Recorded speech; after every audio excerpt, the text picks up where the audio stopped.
proceed to test sequence 4. Over. AVRO Tower 101 into test sequence 4. Maximum climb at full throttle to 40,000 feet.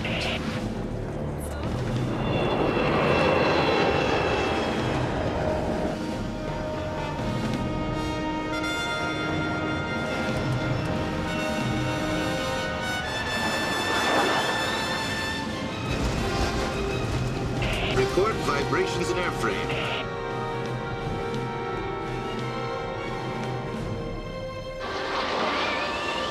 Still together at 40,000. We'll try the other side of the hill.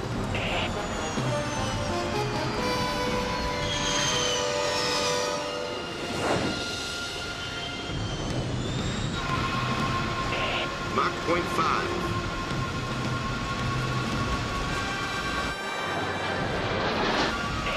Mach 0.7, increasing throttle.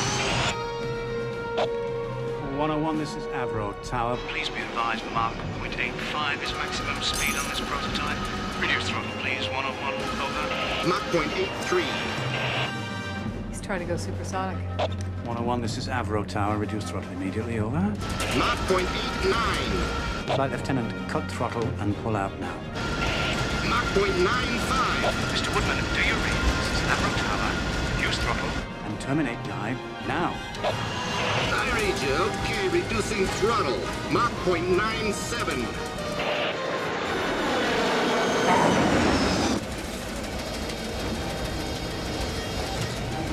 AVRO Tower, we've got a problem. Signs of structural failure, controls non-functional.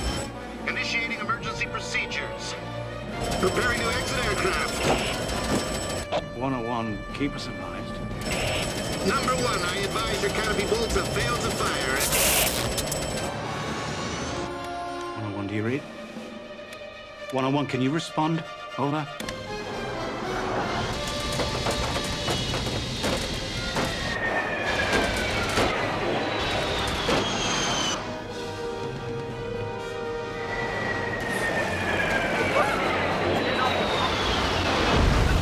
Oh my God!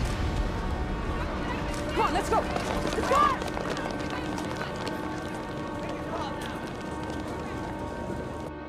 Bloody hell. Emergency, we have a code red. Just head for the smoke, June. Anybody see a parachute? Hey, look! It's the pilots!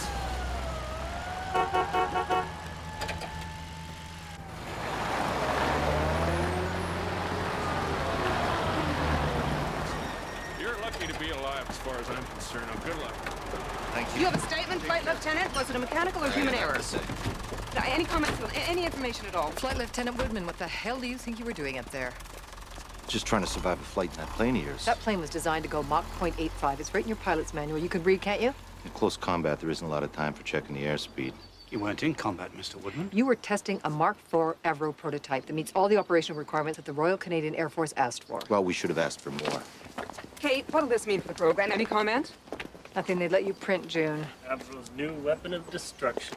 More like self. You okay, Jim? Yeah? The CF-100 is a damn fine airplane. There's nothing wrong with your design. No, I know. We just have to get Buck Rogers as a pilot.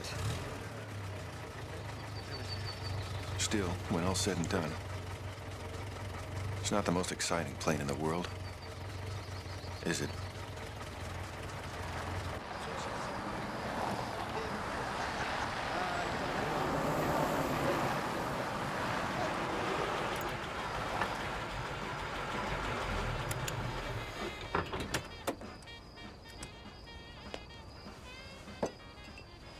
Hey, kid, how they hanging? Oh, not too good, Ruby.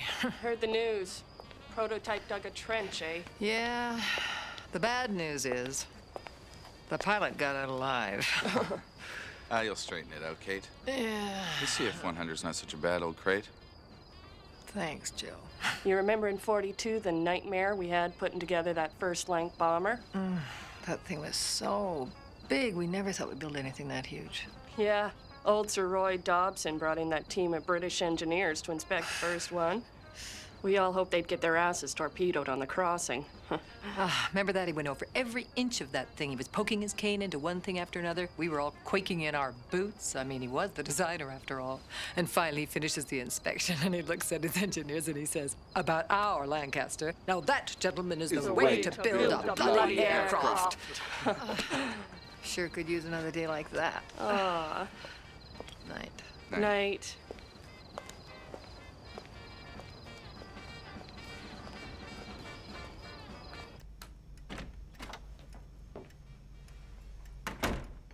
Hi.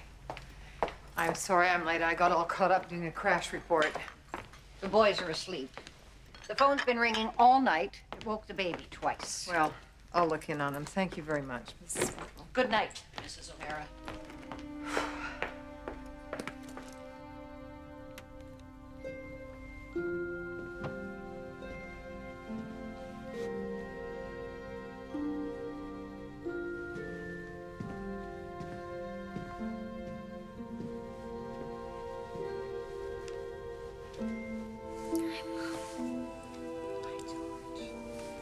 The radio said your plane crashed.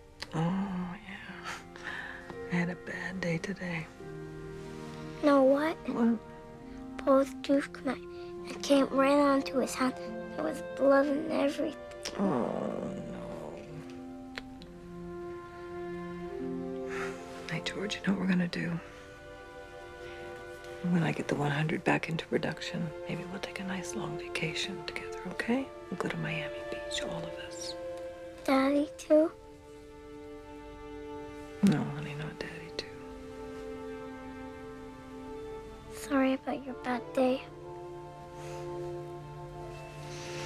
Yeah. Today I figured out that I spent the last 4 years building a boring airplane. Good night, sweetheart.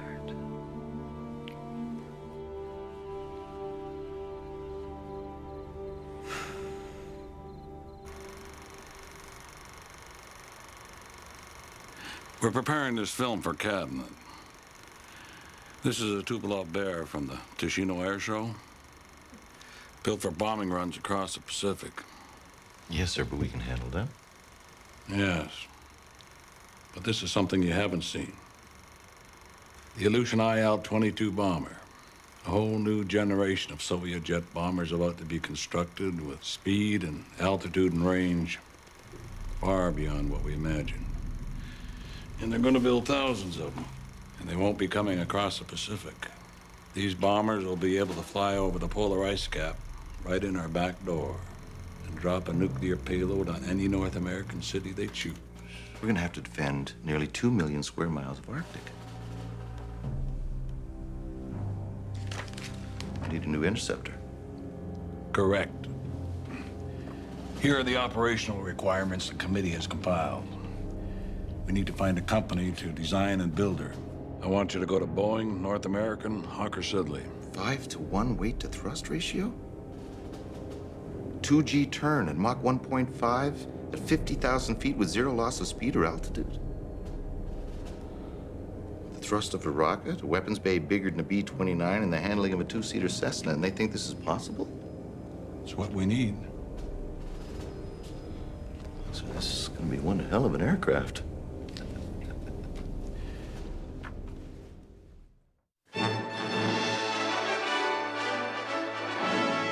Welcome to this edition of your national television news feature program, CBC News Magazine.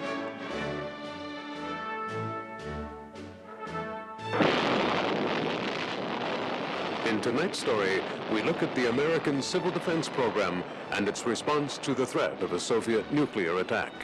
Is Canada ready? We must learn to live in a world where we have the hydrogen bomb and the enemy of freedom has the hydrogen bomb. If the communist bloc does attack, our radar sites and observers will sound the alert. Giant bombers will take to the air. Jet fighters will scream aloft. Fighters will account for some of the enemy, but some will get through to your home.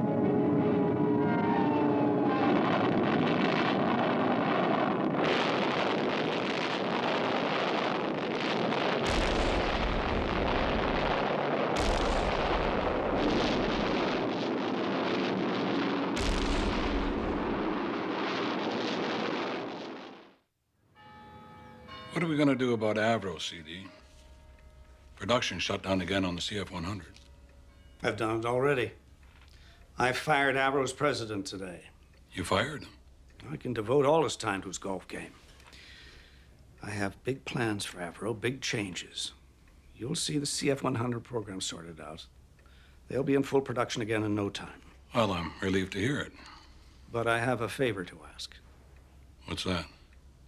It's about this new fighter interceptor of yours. I want you to consider AVRO aircraft. Well, they've hardly proven themselves on the 100 CD. This new aircraft will be highly advanced. From what I hear, aircraft companies haven't been exactly lining up at your door to build it. In fact, I hear the Brits and the Americans say the specs are unrealistic. The Brits just want to sell us their little Hunter F-1. Said we could stick a maple leaf on it if we wanted to. It's 1/3 our range requirement. Single engine, no navigator. It's totally unfit for Arctic patrol. And the Americans tried to sell us the F-102, and it's barely supersonic. You know, Wilf, this country does best with a big project. The Hudson's Bay Company. The Canadian Pacific Railway. It's why we're building the Seaway. Ships from every country sailing into the very heart of this continent. Canadian wheat sailing out. It's why we're building the oil pipeline. It's why I set up Trans-Canada Airlines. And that's why I got AVRO started. All I'm asking is give AVRO a little time to make a presentation. Hear them out. You said that there were big changes for AVRO. How are you going to turn them around? I'm going to give them one of my boys.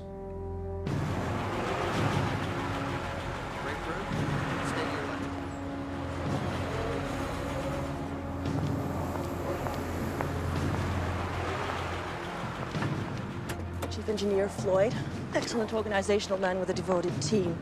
The designer, Chamberlain, erratic. The contact in Manchester used the word brilliant. Welcome to AVRO, sir. I'm Fred Spine. How do you do? This is my personal secretary, Claire Connors. Morning, I'm Crawford Gordon. Nice to meet you. Hello, I'm Crawford Gordon. Good to see you. Morning. See you. Who is that? Crawford Gordon. C.D. Howe's boy wonder in the war. Ran the whole munitions production.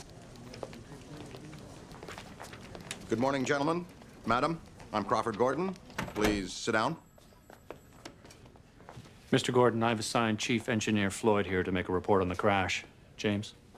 Oh, well, we'll have a full report on your desk by the end of the week, sir, but we think the basic cause of this crash... Thank you, James. I'm confident that the problems with the CF-100 will be solved, and we'll be back into full production very soon. Oh, thank you. And this company, AVRO, has the capability, the brains, the tools to accomplish anything we set our minds to. You've shown it in the past. You built the Anson, the Lancaster bomber, the jetliner, first passenger jet in North America by several years, designed and built right here. There's no lack of ability in this company. What you need is leadership. That's where I come in. But today I want to talk about the future of this company. With the advances in metallurgy, electronics, hydraulics, we're on the threshold of a whole new era in aircraft design where almost anything is possible. I see a future that will take us farther than anyone has imagined, speed and altitude, into the stratosphere, maybe even to the very edge of space. And here is the first step.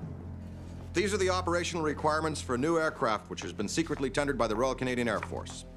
It's a highly specialized, high-performance fighter interceptor. Do you know where they've gone for bids? To the Americans, to the Brits. Well, I believe it's the destiny of AVRO Canada to build this new aircraft right here. Beyond Mach 2, the Americans have to dive their sabers straight down to get past Mach 1. Battle operational from freezing to boiling? Oh, no existing metal could withstand this. How did the other manufacturers respond? They said it was impossible. I want to hear what you say. Well, I'm sure it would be a very intriguing project, Mr. Gordon, but the fact of the matter is that the speeds they're asking for would either melt or tear the wings and tail off any existing airframe design. So you're saying it's impossible? Well, technically, given the data and the materials presently available, yes, it's impossible. I see. Well, I'm disappointed. I guess I was wrong.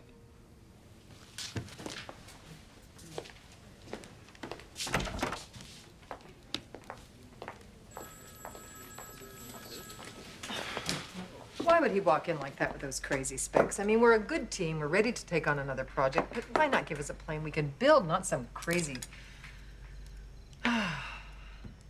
It is crazy, don't you think? You happy with the CF-100 solution? Pin joint under the boom with reinforcement plates? Yeah, then they can dive it to Mach 1 if they want. Symphony season begins on Thursday.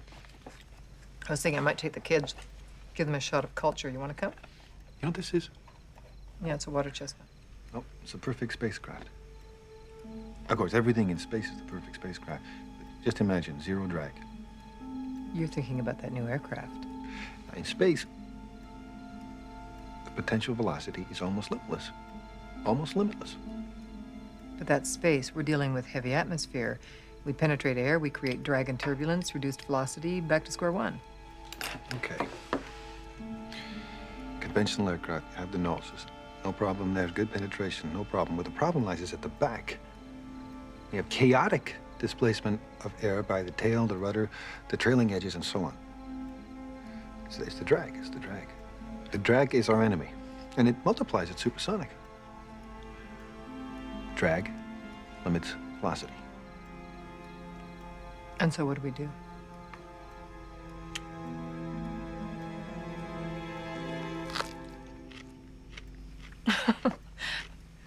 Well, how do we control it? How does it fly?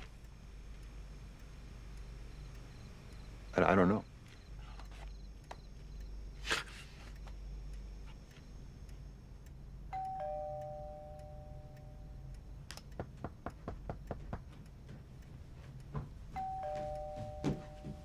Who is it? It's me, Kate. It's a really simple thing, Kate. Jim. It's a really simple It's thing. 4 o'clock in the morning. Like I was saying, the problem with supersonic flight is the drag. It's always the drag. And that's created by the wings and the tail. We have to get rid of that. We have to get rid of the wings, and we have to get rid of the tail. No wings or tail. Yeah. Then there's no drag. Just get rid of them. Cut them off. That's a hell of an idea. Oh, Jim, please. Charlie's going to be up in 2.5 hours. I don't have time for this.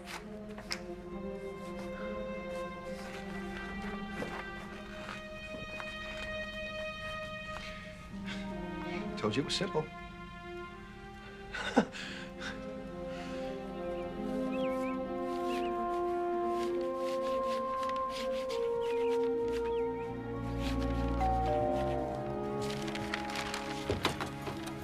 Come in. Honestly, Kate, couldn't this have waited until Monday? Just come. Just come and have a look at this. What? You'll see. Are we crazy, or is this the perfect supersonic design? Certainly different, I'll give you that. Well, you see, the wings and the tail become part of the fuselage. You know, this could well withstand double supersonic. Of course, the wings will have to be extremely thin and, of course, extremely strong. Well, that means lightweight alloys. At these speeds, we're going to need hundreds of pounds of pressure. We'll need powered hydraulics of some kind. What about the wing leading edges? I mean, how do we stop it from melting at Mach 2? Stick in an air conditioner. Air conditioning the leading edges. Why not? Hey, I was thinking about these specifications that the engines are replaceable in 30 minutes without hand tools. But... Oh, hello. This is James Floyd. Could I speak to Mr. Gordon, please? Oh, hello, Mr. Gordon. It's James Floyd. I'm terribly sorry to disturb you like this. Oh, thank you. Well, you see, what happened is a gang of us got together with some of the lads, and we may have something on that RCAF proposal. Could we meet on Monday? Oh. Oh, no, that's perfectly fine. Thank you. Well, he says we should go round there now.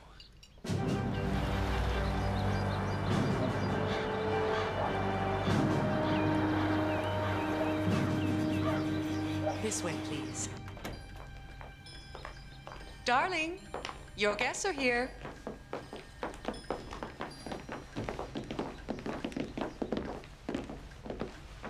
Bring some more coffee, please, and tea. Lots of it. Morning. Morning. Well, sir. Call me Crawford, James. Yes, Crawford. Right.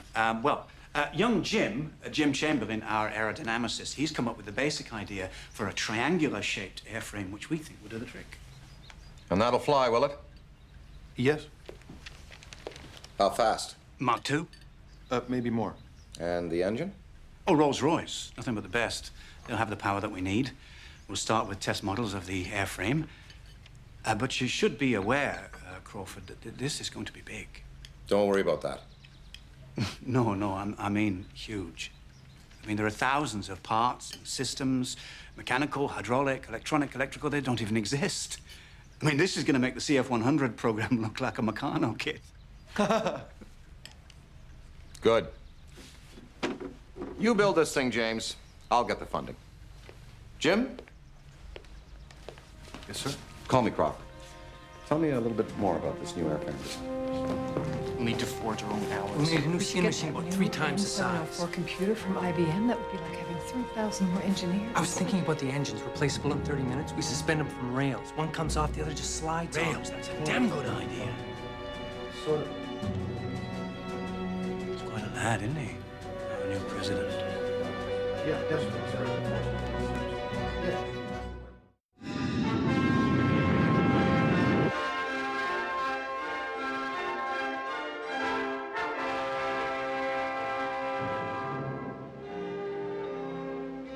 The jet age has meant rapid development and growth for Canada, and in particular for AVRO Canada Limited, which produces both the CF-100 and the Orenda jet engine. Thousands of new jobs have been created. Young engineers who used to head for the United States are now finding good opportunities in Canada. Under the dynamic leadership of President and General Manager Crawford Gordon Jr., AVRO Canada is looking to diversify into other areas of aircraft design and manufacture, including civilian passenger aircraft. The AVRO jetliner is the first and only commercial jet transport built on this side of the Atlantic.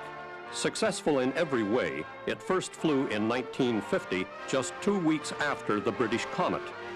But when the Korean War started, the whole jetliner program had to be set aside while AVRO concentrated all its energy on the CF-100, the most versatile and certainly the most heavily armed fighter in the world. In designing and producing these 2 aircraft, AVRO Canada has demonstrated its claim to a place among the world's leading aircraft and aero engine manufacturers. Now, gentlemen, we've gone over your ORs. They're pretty tough, but we feel confident AVRO can build you an aircraft which will achieve everything you ask for. As we did with the CF-100. The CF-100 was over budget and a year behind schedule. We're building jet aircraft, Flight Lieutenant, not toasters. I'm sure you could build a toaster. Jim.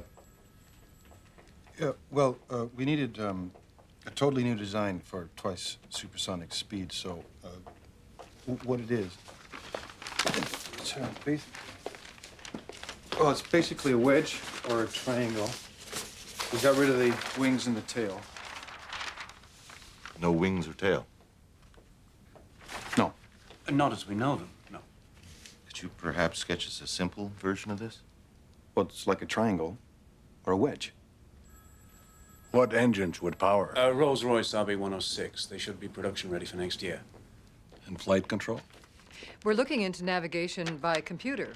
Radio control from the ground? No, miniature, basic onboard computers, one for each I aircraft. still can't visualize this aircraft. Well, the drawings are very specific, Flight Lieutenant. It's a triangular shape. A 30-ton triangle. With a central fuselage, high overhead wings to give easy access to the belly pods and the engines. But is it stable? Will it Yes, get off we the think the ground? design is very We stable. haven't actually got rid of the wings and the tail. We've integrated them into an extremely efficient airframe. We're completely confident that it will achieve the performance you require.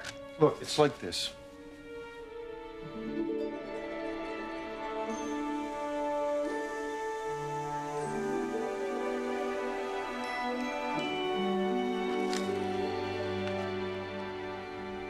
There. Like that.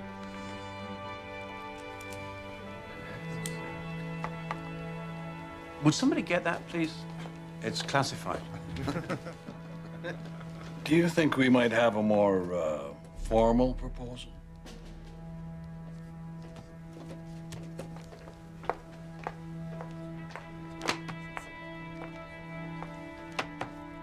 I don't know, sir. Boeing, Hawker Siddeley, Gloucester's, North American, they all think this plane is impossible. How can we expect AVRO? Listen, Jack, I like the idea of building our own aircraft. In the war, we built Hurricanes, Ansons, Lancasters. But when the Japanese were massing in the Aleutians, we couldn't get a plane for love nor money. The Brits had them all. We patrolled our coast against enemy subs in taut-wing biplanes. A lot of good men, friends of mine, never came back. I swore I'd never let that happen again. This Wilf Curtis doesn't seem to be one to dilly-dally around. He'll give us a good chance to show what we can do. In any case, it was a very impressive demonstration. Floyd, Smy. Why was I not invited to the meeting? You airfreight boys want to keep all the glory for yourselves. You know perfectly well why, Edward. Mr. Critchley, manager of the Orenda Engine Division. You have your hands full with the CF-100 program. We're using the Rolls-Royce RB-106. You've called for a minimum £20,000 thrust per engine, correct? Yes. Rolls may get £12,000 if they're lucky, 14,000 tops. Their design will never do 20,000 in a 46-inch hole. But I have a design that will. Marrying an untried engine to an untried aircraft, it's just not done. He's right, Crawford. We have enough on our plate as it is. Besides, the lads at Rolls have assured me of the £20,000 rating. And development's on time and budget. To start a new engine program now would be just too risky. It'd be too risky not to.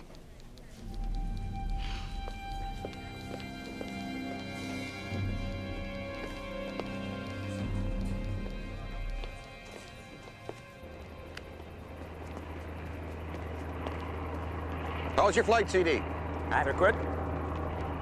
What's your assessment of this AVRO team? Well, they're an eager bunch, capable of anything if you push them a little. There's one young chap, Chamberlain, truly a brilliant mind. Have you seen it? The Interceptor? It's quite impressive. Looks like something out of a comic book. You sure it'll do the job? Well, that's what they tell me. Of course, the model tests will confirm all that. Once we get a model that achieves the performance required, Curtis will order it to production. We'll need $100 million to start. To start, $100 million. We need metals that don't exist, electronics that haven't been invented yet, hydraulics, pneumatics. We're building this aircraft from scratch, CD. It'll be the most advanced in the world. Cut the crap, Crawford. This isn't the war anymore, and there are limitations. I want a responsible budget you stick to this time. You hear me? Yes, boss.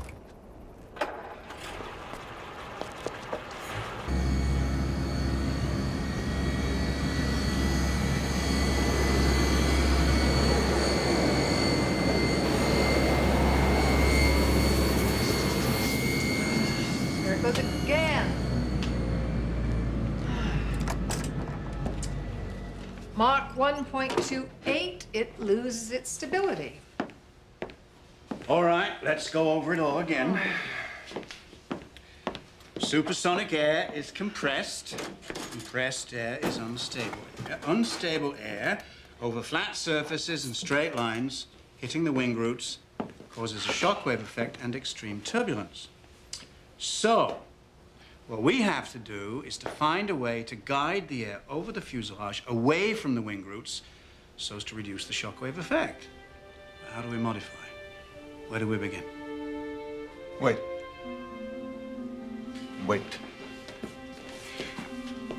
Hey, Jim. What is it, Jim? Contouring. The fuselage. We pinch the fuselage just in front of the wings. Then the contouring will draw the air in and then force it out over the leading edge of the wings. Minimizing the shockwave. Yeah. Okay. Watch this.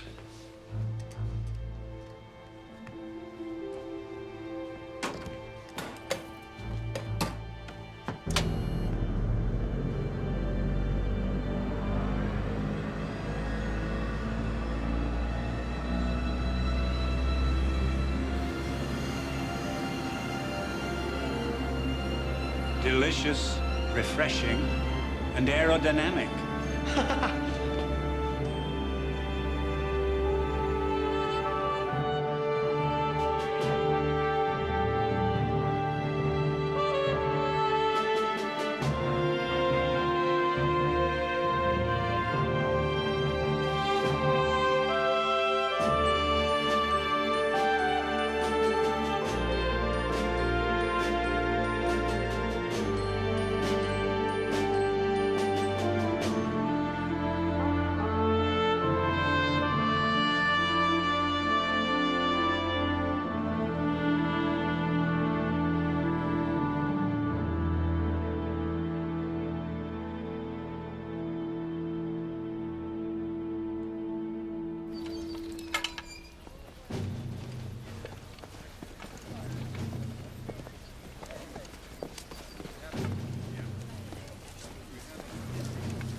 Yes, Mr. Woodman, just in time. Now, that's the rocket that we use to get the model up to speed, and then the onboard sensors tell us the degree of stability. It's really quite invaluable.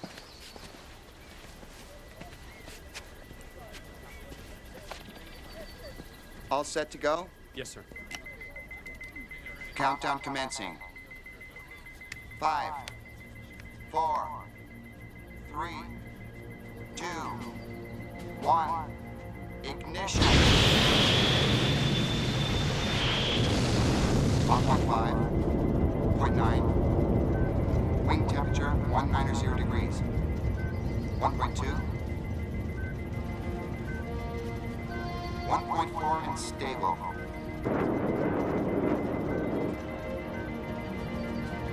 Come on, baby.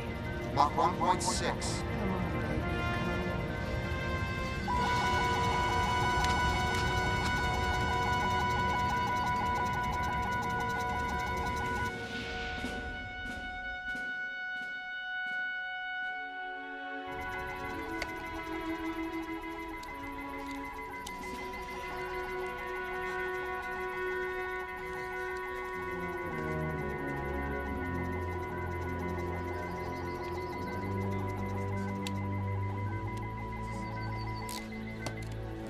What was the last stable speed?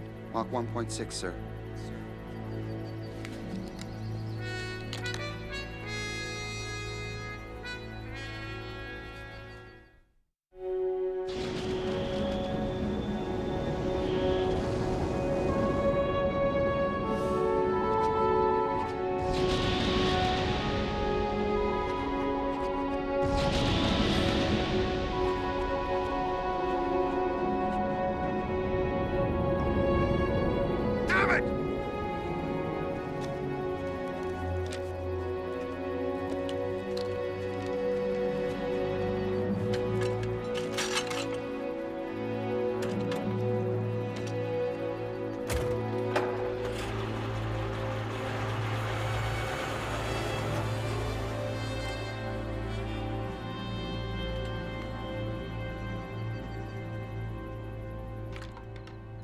Today, U.S. Army officials confirmed the secret detonation of an H-bomb at Jacobson Army Base in Nevada.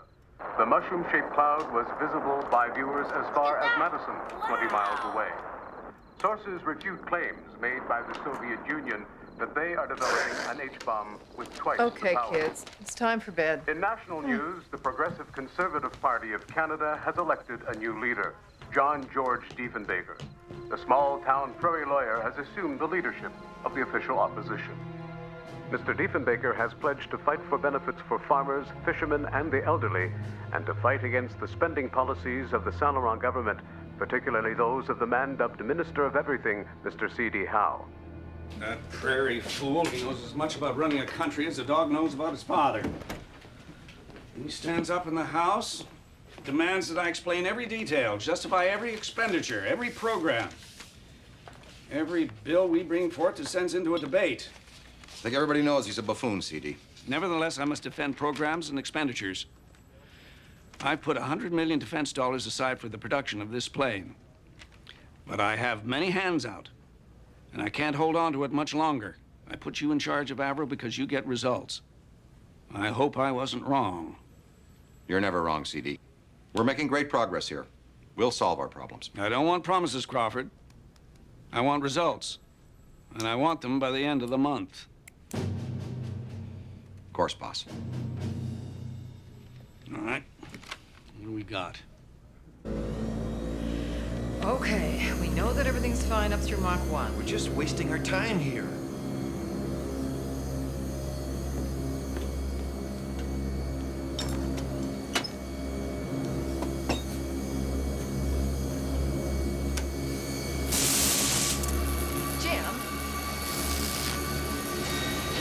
No, what the hell are you trying to prove?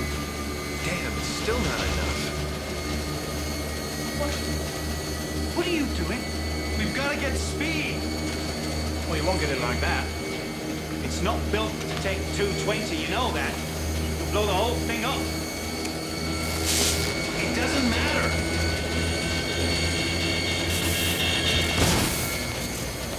You're not going to get more speed. speed out of it now, are you? It's useless. It was useless before. We have got to have a wind tunnel, damn it! A decent wind tunnel so we can see what's wrong. There isn't a wind tunnel in the country that'll do Mark II. Well, then build one or get one. We don't have time. I need a Mach 2 wind tunnel. Or we can forget the whole thing. Oh, now that's great. That's just great. Maybe I can help you. I could get you into Langley Air Force Base. Their test tunnel goes up to Mach 2. You could? Well, that'd be wonderful. Take it into the States?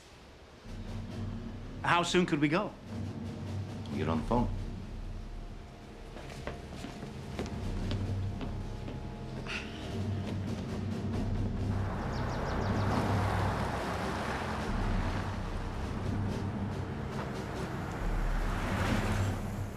Very well. Shall we proceed?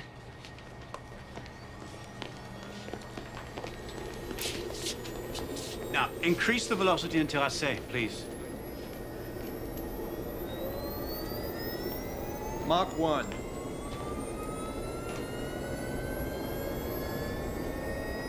Mach 1.3. No, slowly, please.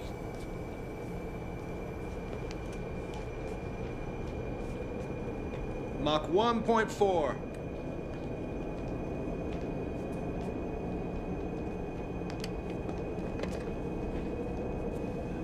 You should come and see this. Mach 1.5. Mach 1.6. Okay, let's all watch for it now. 1.7. Increase velocity to 1.9, please.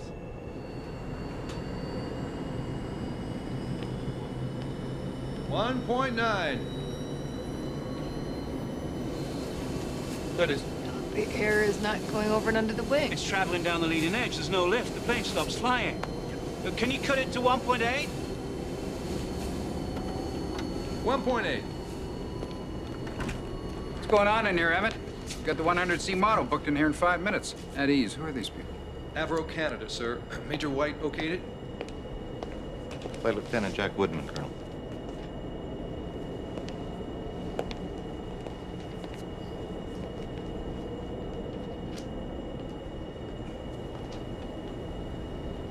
Well, that's the prettiest little thing I ever saw. We've never gotten a model stable over Mach 1.3. You gonna build it? We plan to. Where? England? No, sir. Up in Canada. Toronto? That is, if we can get her up to our requirement, past Mach 2. Past Mach 2. Yes, sir. Well, keep me posted. Come down anytime. And if there's anything I can do to help out, let me know. Thank you, sir. I will.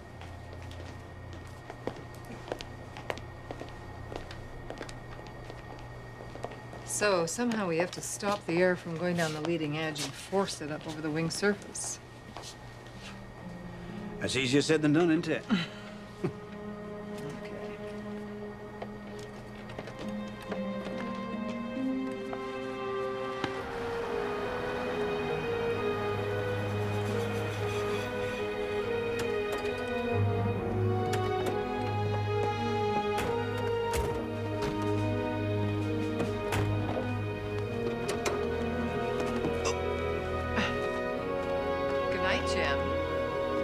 Mr. Woodman, I'd really like to thank you for all your efforts in getting us into Langley. Yes, thank you. Oh, you're very welcome. I just hope it'll help. At least now we understand the problem. Good night. Good night.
I must have left the lights on.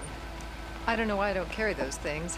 People are always saying, be prepared, but I suppose I've always trusted a fate or some passing Boy Scout. How'd you get into engineering, anyway? Didn't want to nurse, didn't want to teach. Are you married, or? No. Well, only to my airplanes, or so my ex-husband used to say. Once he decided I wasn't having an affair with James or Jim or anybody else. Jim's quite a character, isn't he? Oh, yes. So is he stable now, or? What do you mean by that? I mean, how did you... Security check, standard procedure. He was under psychiatric care. That was 2 years ago. There was a lot of pressure from the CF-100 program on him, and he needed to rest, that's all. Okay, fine. Listen, Jim Chamberlain is the best damn airframe man that I've ever seen. And he is fine.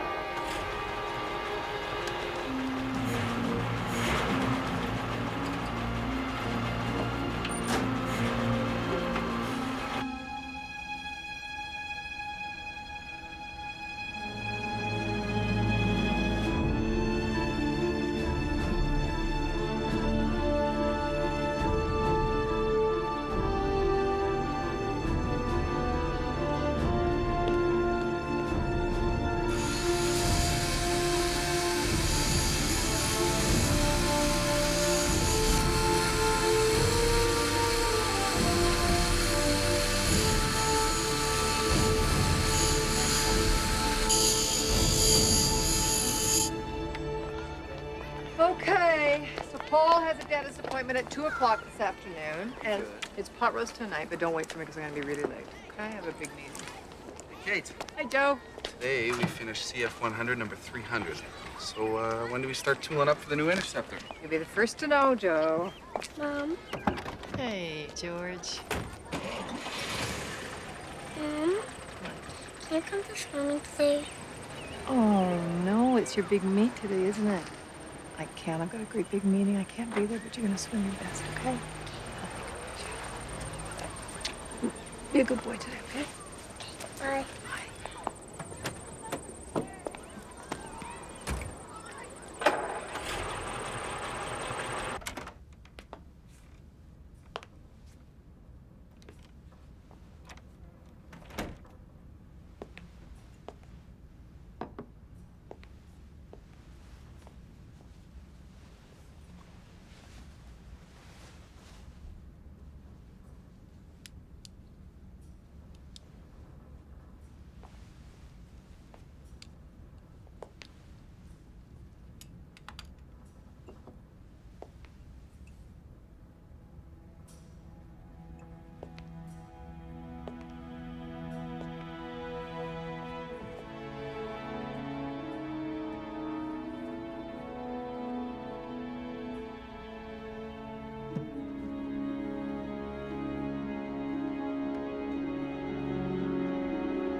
How's the day shaping up for you, Fred? Well, June, we have perfect weather conditions. Now, you've had a lot of problems with these high-speed model tests. What's different about this one? Well, the difficulty with an aircraft this advanced is maintaining high-speed stability. But we're confident with this model, and the telemetering will confirm that we've licked this problem to Mach 2 and beyond. Assuming that, what's your next step? Well, we'll put the aircraft into production as soon as possible. We have to meet the tremendous urgency of this country's needs for defense. Thanks, Fred. Good luck. Thank you. Thanks, Fred. Drag curves to her. Sexy little thing. Definitely a lady. From what I hear, if it doesn't fly, it's the company that crashes. We're ready to roll. It's a nice day, Air Marshal. Is your model ready, Spy? Yes, sir. And so's the contract. Commencing countdown. 5, 4, 3. Here we go. 2, 1. Ignition. Mach 1.6. Mach 1. 1.6.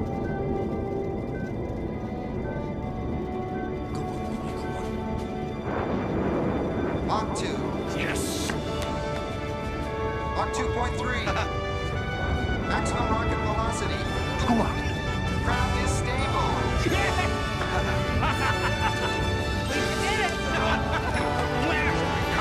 Congratulations, gentlemen.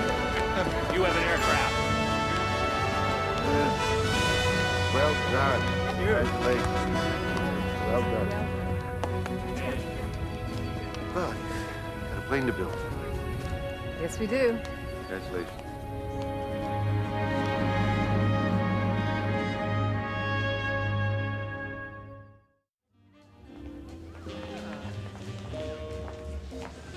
How are you going to deal with the thin wings? You're going to need some kind of self-supporting infrastructure. Honeycomb. Just honeycomb the whole damn way. No time for a prototype, so we'll use the Cook-Craigie method. We'll go straight into production, and then we'll have hand tooling on the first aircraft. Look! Chamberlain, you daft bugger! Gee, one of these days, you're gonna hurt somebody. Terrible. Here he comes. Could you just give us a smile? Not just now, boys. Hi, Freddie. Robert, Mary, I'm sorry. Could I just borrow him for just a moment? You go in, my dear. Why do I get the feeling it's a long-term loan? It's from Rolls-Royce. They're abandoning the RB-106 engine program. We don't have an engine. Critchley was right. Well, don't worry, Freddie. We'll work out something. Right. So it's 3 against 1. I'm at my ceiling, guns are all jammed. I'm all but out of fuel, so there's no other place to go but down. So I put it into a steep dive, full throttle, and I almost get away from it, too. Except for one little problem, I blacked out. So I wake up at 2,000 feet, still headed for terra firma. I pull her out, engine sputtering, scraping the treetops, and there, right in front of me, is an airfield. Well, I'm sure that wasn't the first time, Flight Lieutenant, that you've woken up to find yourself in a dive.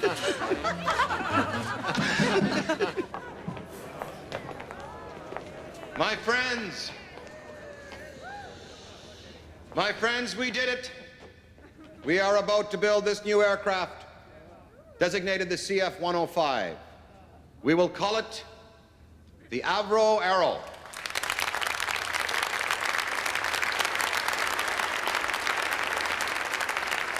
And it will be the most advanced supersonic fighter interceptor in the world. We have been contracted by the Royal Canadian Air Force to put this new design into full production as soon as possible.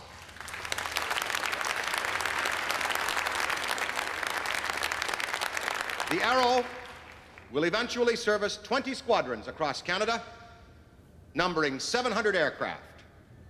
And Canada is only the beginning.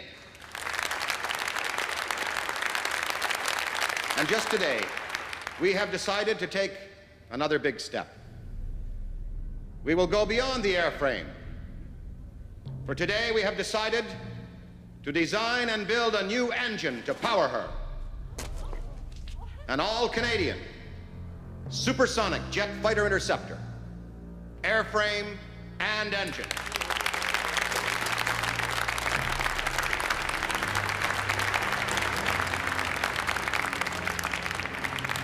Now, this isn't my plane, and it isn't AVRO's plane. This will be your aircraft. From the designer to the riveter to the guy who sweeps the floor, the Arrow belongs to you. And to show you that I mean it, I am giving each one of you a bonus of AVRO stock. Wait now. Don't cash it in. Hang on to it. Hang on to it. Buy more and I'll make you rich. Today, we've opened the door to the future. And the future is unlimited.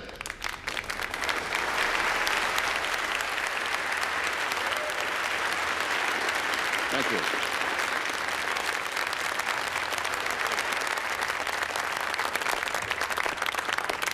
So, holding out on me. A new engine program. Whew. So tell me, what are the specs? Is it axial or centrifugal? Well, we've really just... You didn't know about it? You didn't know about the engine? We can handle it. Excuse me. You don't cut an unproven engine in an unproven aircraft, Crawford. It's the cardinal rule. I like breaking rules. It'll almost double the cost of the program, Crawford. Look, gentlemen, do not worry about this tonight, all right? Tonight, just enjoy yourselves. Ask someone to dance.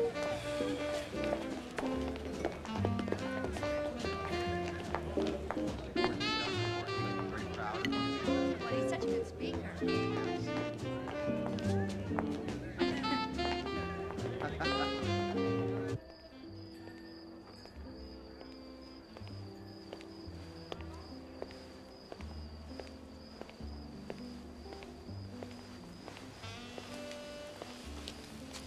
I'm so proud of you. You big jerk.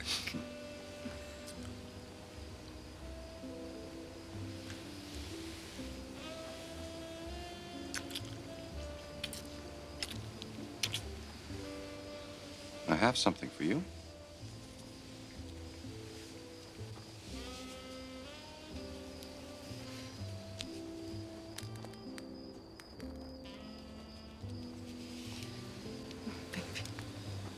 It's gorgeous. What's the matter? What's wrong, Governor? I can't wear this in public. Wear it for me. Here, now. It's okay.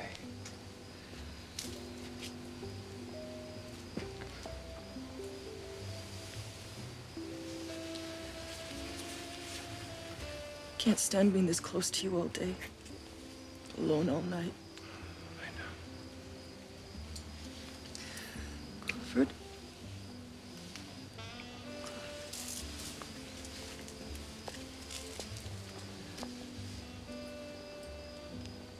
I don't think I can do this anymore. Listen, sweetheart. I've made a decision. I'm gonna talk to her about a divorce. Tomorrow. Tomorrow? I promise. I'll take care of everything.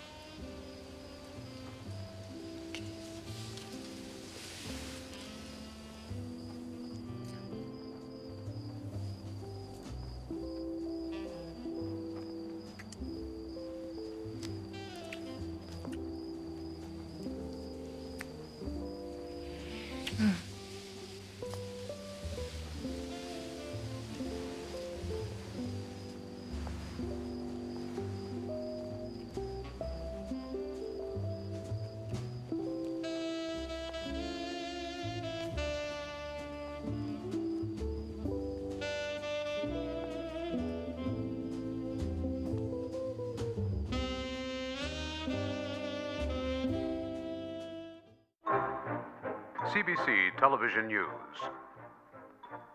In Hungary this week, the deportation to Siberia of resistance leader Major General Paul Malatar led to angry demonstrations against the continuing Soviet occupation.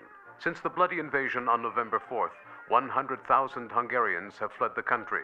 Immigration officials report that Canada has taken in 8,000 refugees to date. Canada joins with Britain, France, and the United States in condemning the Soviet action and demanding their immediate withdrawal. In national news, the Trans-Canada Pipeline controversy took a new twist.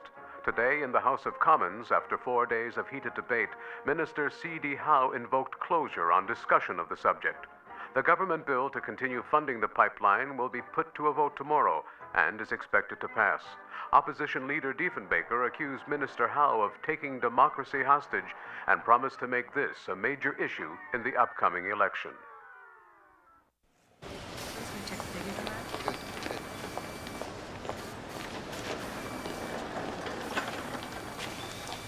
Rolls can't do it, can they? We have a 46-inch hole. You think you can fill it? We need 20,000 pounds thrust. It can't be done. What? Unless. Unless what?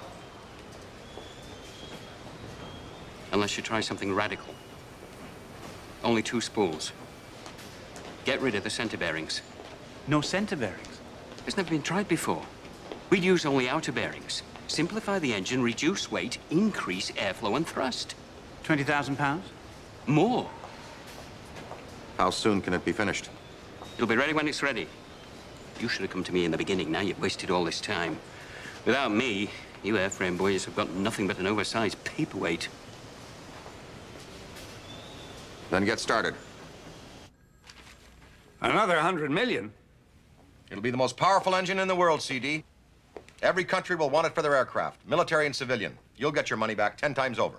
What's this about AVRO buying Canadian steel improvements? And Canada Car? And a control interest in DOSCO? I needed magnesium and titanium. No one else in the world can get us those alloys. We have to do it ourselves. Remember, during the war, you hammered it into us. Don't rely on others for the basics. I warned you this is not the war anymore. I sent you to AVRO to supply this government with an aircraft, not build a little empire. Well, this isn't about just one airplane, CD. I'm laying the groundwork here for a huge international aircraft industry. Isn't that what you wanted? All at 3 times the original budget. Sometimes I wonder if this whole thing is a big mistake. Now listen to me. After the election, I want results. I want to see this thing in the air, or we're going to reassess the whole program. You understand?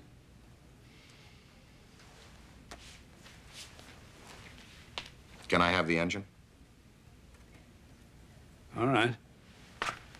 Build your engine, but remember, by the end of next year. Yes, sir.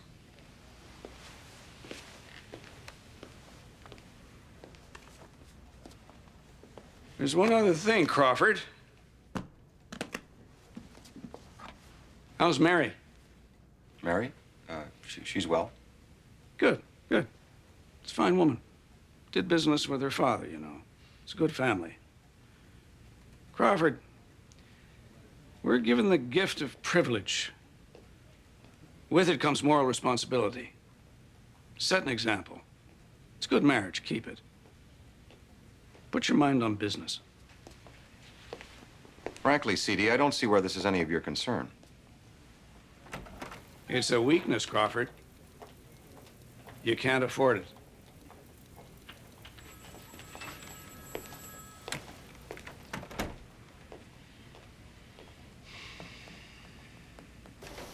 Still like the results we got last time. Let's run those numbers through again. All right, sir.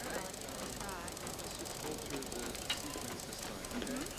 See if that makes any difference. See if you can... Yeah, start there. It's ridiculous. What's the problem? I'm trying to make it as clear as I can. The landing gear will not fit in this wing. It's 3 inches too long. Can we widen the wing? No. Well, can we shorten the gear? No, we need clearance for the belly pod. Sir? You have something to say? Yeah, it's just over here. What's your name? Joe Pulaski. Hi. Well, Mr. Pulaski, what do you think? Well, I don't know. Couldn't you just bend the wings down? What? What? If you bend the wings down, then the gear doesn't have to be so long, right? That could work. 4-degree cant, the wings would give us 3.5 inches. Yeah. Let's cant the wings and shorten the gear. That won't affect the flying characteristics. No. Well done, Pulaski.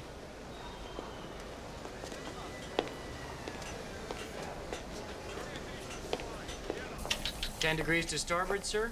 10 degrees bank. No, 10 degrees, you're yawing. Sir, you're yawing. Good. Trim that up. Watch the airspeed. You're close to stall. So, Mr. Woodman, while you're doing that, why don't you run through the automatic ground control interception procedure? Nose up, losing altitude, I haven't sir. got that far in the manual yet. Too much, losing airspeed. Ah. How about the navigational computer? Why don't you run through the data feeding sequence for us? Watch your airspeed. Steady on the bank. Too tight. Too tight, sir. Losing airspeed. I'm just in the middle of that chapter. You're in a spin at 1,500 feet, and... Now you've just made a big hole, sir. Isn't this how we first met? I can't fly like this. I want an airplane. With these controls, I feel like I'm driving a dump truck. What do you need a computer for, anyway? I'll show you. You want to go to Sudbury.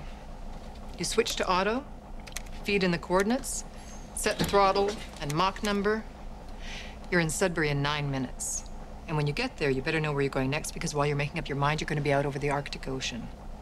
This isn't going to be like any other fighter plane, Mr. Woodman. This is going to be a rocket ship. You have to be thinking 30 miles ahead of her all the time to stay in control. No seat-of-the-pants prop jock stuff is going to cut it here. You need to know her inside out, every system, every control mechanism, every nut and bolt. Or else, she's going to fly you.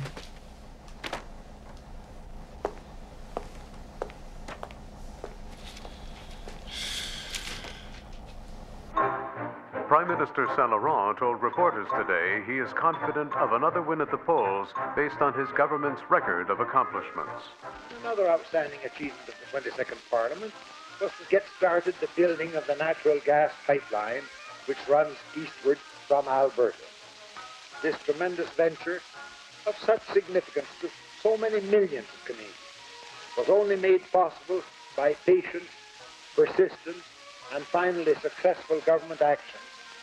After a debate nearly as long as the pipeline itself, and quite as full of another kind of natural gas. Opposition leader Diefenbaker, visiting Winnipeg today, continued his attacks on government spending and declared if elected, he will, quote, break up the Bay Street monopolies and give everyone a fair deal.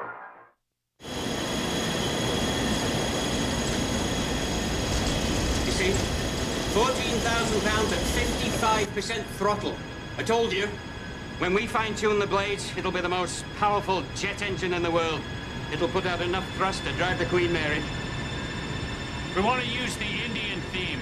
Call it the Iroquois engine. You say it's practical for other applications? Of course.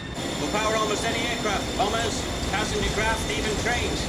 Those airframe boys don't even know if that plane of theirs will fly. This engine is where AVRO's future lies.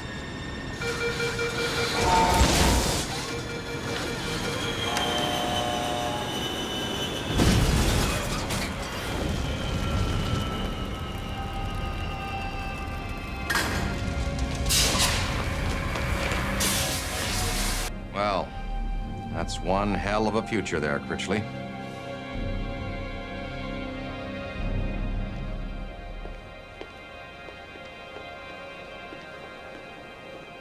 I need that damn engine, Freddie, so keep on top of it. The Americans have the J-75 engine, Crawford. Now, it doesn't have the power. I don't want an American engine. I promised this country an all-Canadian aircraft, and that's what they're going to get. All right. All right. You'll be given your vote. How are you? Excuse me, who are you? John Pallett. I'm the new progressive conservative candidate for this riding. This is the workplace of honest men. It's no place for a conservative politician. Get out. I have the right to campaign here for Mr. Diefenbaker. No one here wants to know what you or that prairie blowhard have to say. Get off my property. Goodbye, Mr. Pallett.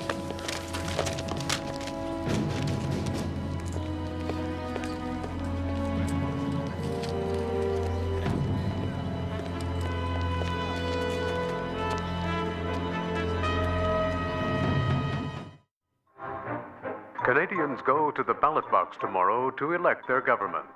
Recent polls indicate that despite their new leader, the Conservatives trail in the popular vote by as much as 20%. It seems likely that Louis Saint Laurent and his Liberal Party will continue to govern.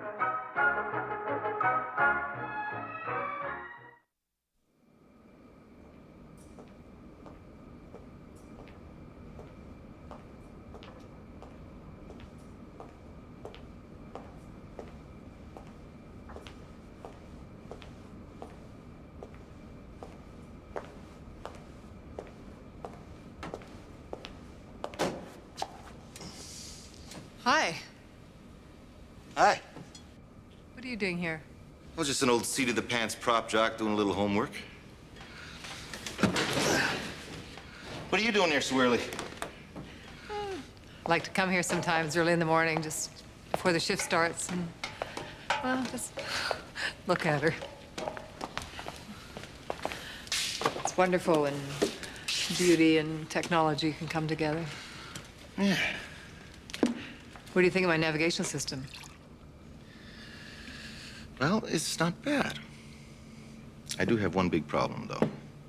With electronic controls, I won't have any sense of feel. What do you mean, feel? Like, when you're in a car, you can feel the road. With this, everything's electronic and hydraulic. Well, at Mach 2, you couldn't do it manually. You'd need hundreds of pounds of pressure. Yeah, I know, but with your system, I won't be able to feel the flex and stress in the airframe and the control surfaces. I should be able to feel that through my hands. Well, it's just not that way anymore. When I fly, I'm part of the plane. I want to feel wing load and G-force. I need to feel the level of stress in the airframe or an over-control during a given maneuver, and I could tear a wing off. It's not possible. You just have to figure out a whole new way of flying. You don't need a pilot, you need a computer operator.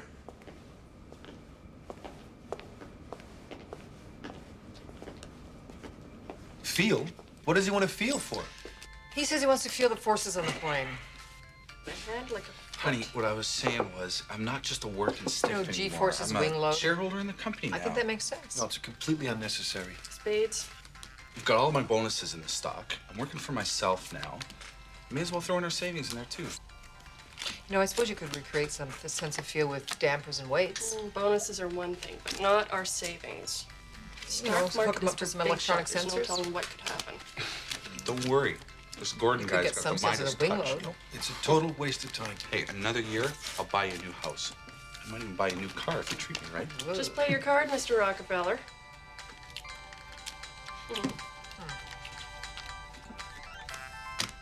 Euchre. Now the CBC News. Listen. In a startling upset, the Conservative Party will form the next government of Canada under John Diefenbaker. Let me say to you this night. God help us, ladies and gentlemen, that is our new Prime Minister. Man's never been east of Saskatoon. The man's never been west of Saskatoon. There will be a process of equalization of opportunities for all parts of Tailor-mades. You bet. I'm a lady now. Always knew if I stuck with this Polak long enough, he'd have me farting through silk. The final count was Liberals 105 seats, the Conservatives 112. 7 Liberal cabinet ministers lost their seats, including the man-dubbed Minister of Everything, Mr. C.D. Howe. I don't know what to say, CD. And has this country forgotten all that your government did for them? Are we all accountants in this country? We no dreams or visions anymore? Not that damned aircraft of yours was any help. Behind schedule, 3 times the budget, not a single plane in the air to show for it. You failed me, Crawford. The Arrow will be an amazing achievement, sir. It'll be your legacy to the people of Canada. Let me tell you something. These men who've come to power, they have small minds. You will scare them. And they will resent you, and they will strike out to destroy you. I can handle those bastards. Don't you worry, the Arrow will pay off. Not for me, it won't. CD. What are you gonna do? I'm gonna go home and play with my grandchildren.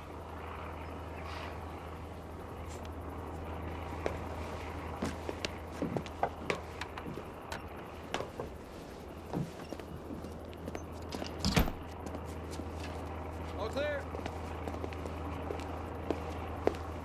Well, you know, governments come and go, but AVRO's here to stay. We're going to show them just who we are.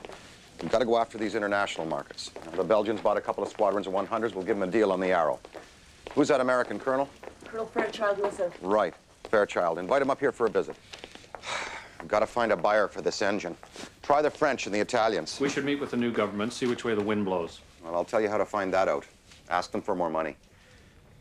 How close are we to a fully assembled Arrow? 4 months. Freddie, I want a rollout of a fully assembled Arrow in 2 months. Crawford. I want people to know what we're building here. I want them to see the amazing potential of this country. Get me Air Vice Marshal Curtis, please. Thanks, Dole. You're welcome.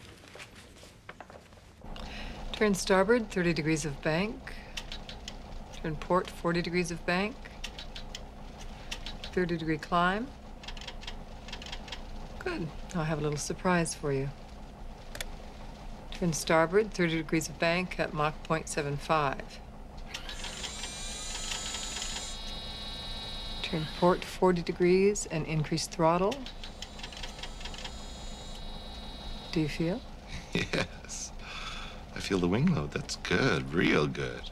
Well, of course, it's just simulated here. It'll be a lot better once you're in the air, but that's the feel you were talking about, right? Yes. You delivered, Miss O'Hara. Thank you very much. Welcome, Mr. Woodman. We wouldn't want you snapping a wing off now, would we?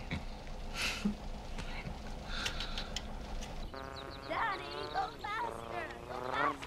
now, Coffee. Daisy, has your lunch ready? Come out and get dry. Better go now. I'll take that. Crawford, aren't we waiting until 7 o'clock anymore? I have to be at the plant. Go over some cost reports with Freddie. I'll be late tonight, Mary. I've thought about what you asked, Crawford. I've thought about it a great deal. But I think you know my answer. We'll both have to deal with this situation in our own way. But I warn you, if you leave, Coffee stays with me.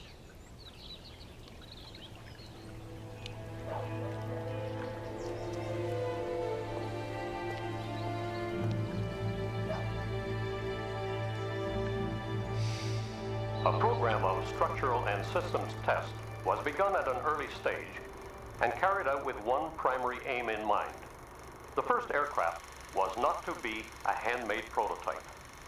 A comprehensive test program to prove all aspects of design was therefore necessary before starting. They're asking an additional $60 million. It's an expensive program, there's no doubt about that. No, sir.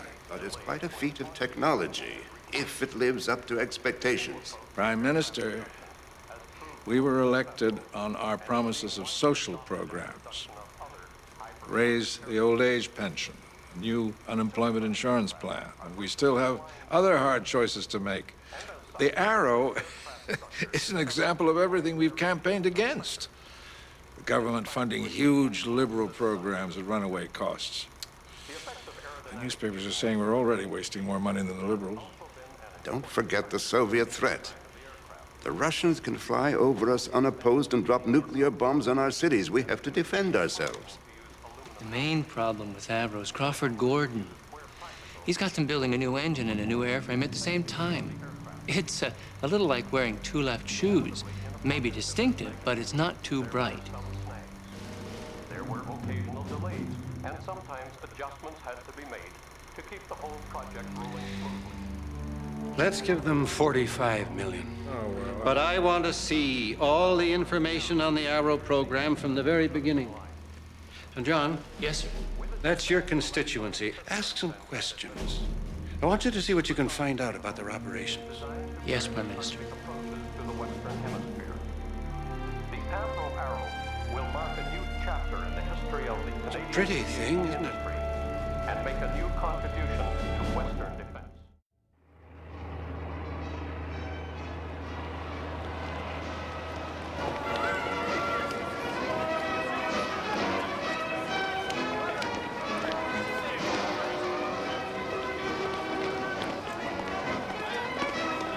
There's a feeling of anticipation here today, ladies and gentlemen, as we await the rollout of the first Arrow. Among the dignitaries are executives of AVRO Aircraft, RCAF Air Marshal Wilf Curtis, and the new Conservative Minister of Defense, the Honorable George R. Parks, VC.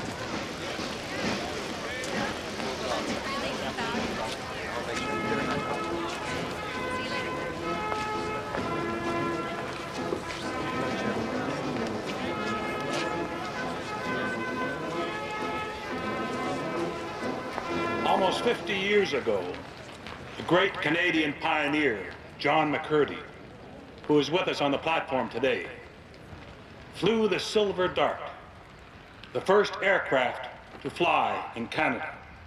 History recognizes that event as the beginning of Canada's air age.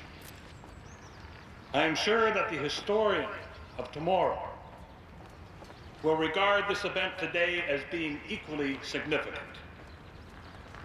The future will belong to Canada, but only if the people of Canada have faith in the destiny of Canada and work to make it all come true. You tell him, Will. Give him hell.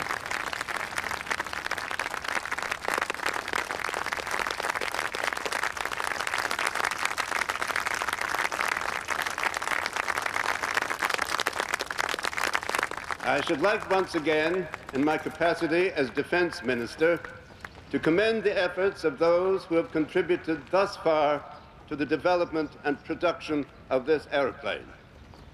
Through your efforts, you are making a direct contribution to the defense of the free nations of this world, and so to the well-being of us all. I now have the pleasure of unveiling the AVRO Arrow, Canada's first supersonic aircraft, a symbol of a new era for Canada in the air.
$38,000 parts, babe.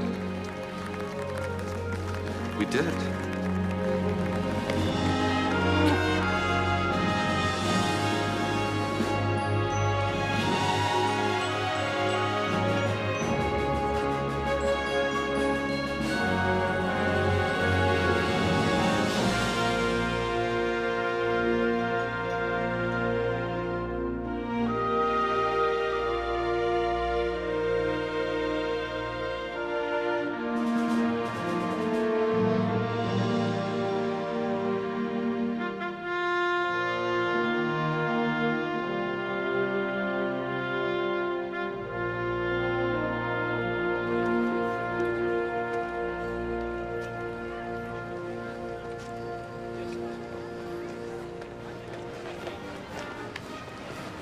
Congratulations.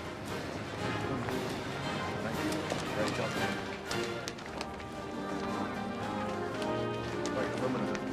I guess. Good. A bit almost over. Sure.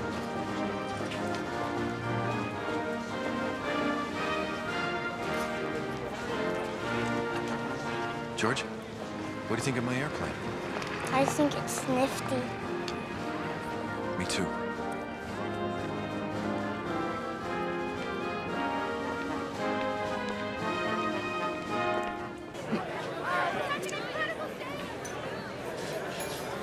So, do you think Crawford got what he wanted? Oh, I'd say so. I told the press no more than 2-inch headlines. We have to save something for the first flight.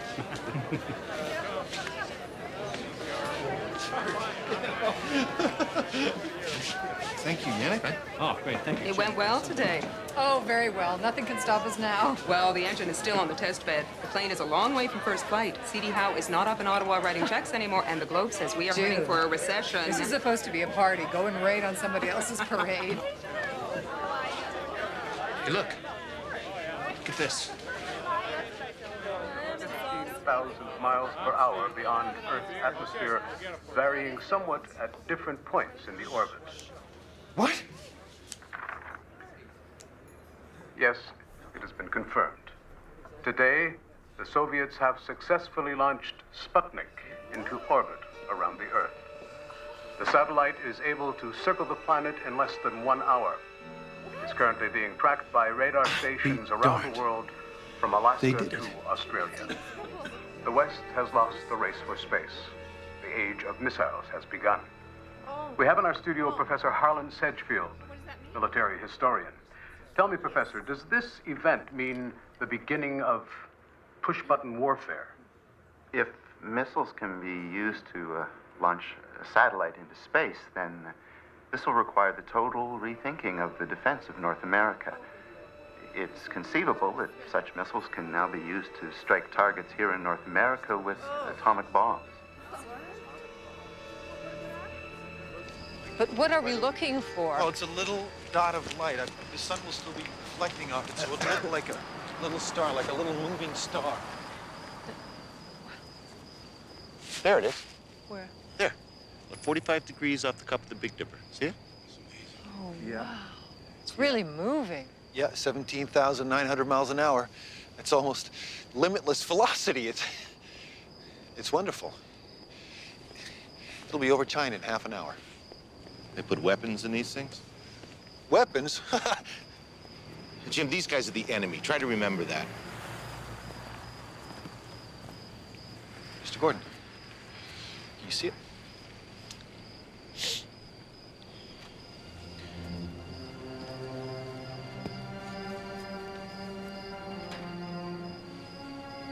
Freddie.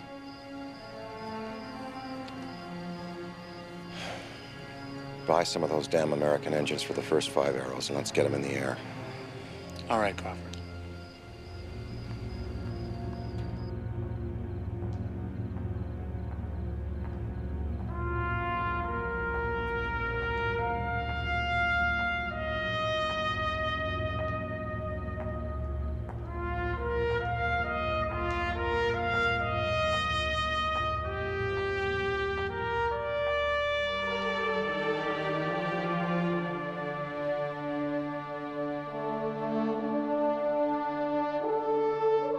Don't worry, baby.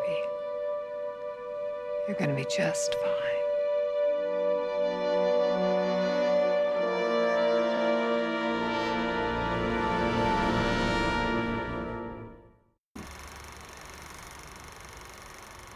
This is the Soviets' new Soyuz rocket.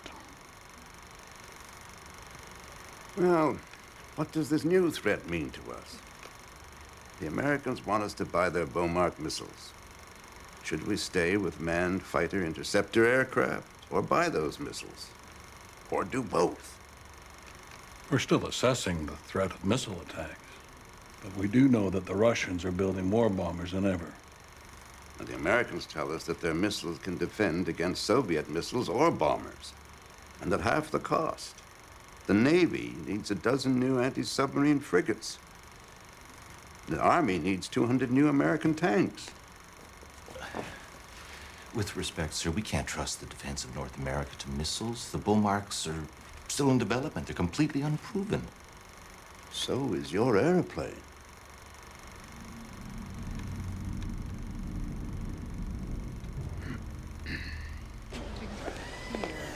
How soon can we start taxi trials? Patience, Flight Lieutenant Woodman, a few days.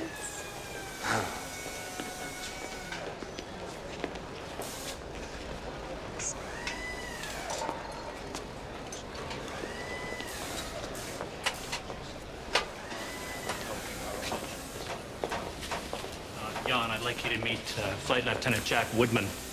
Jack, this is Jan Zurakowski. I saw you at Farnborough the first time you did the cartwheel maneuver in the Meteor. It's a hell of a show. Thank you, Flight Lieutenant. What brings you to Canada? Jan is going to test pilot the Arrow for us.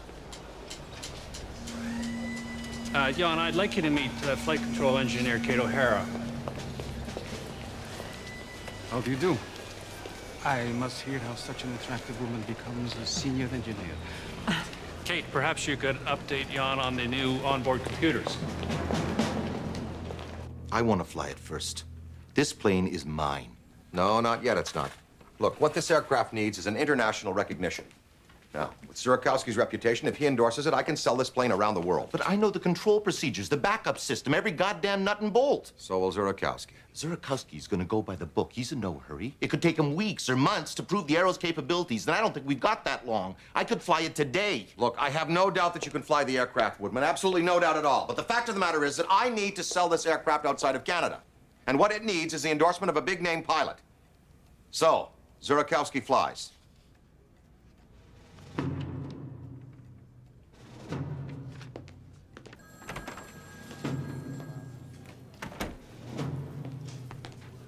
you know about this? No, as a matter of fact, I didn't. Well, it stinks. I don't think you should take it too personally. I'm not.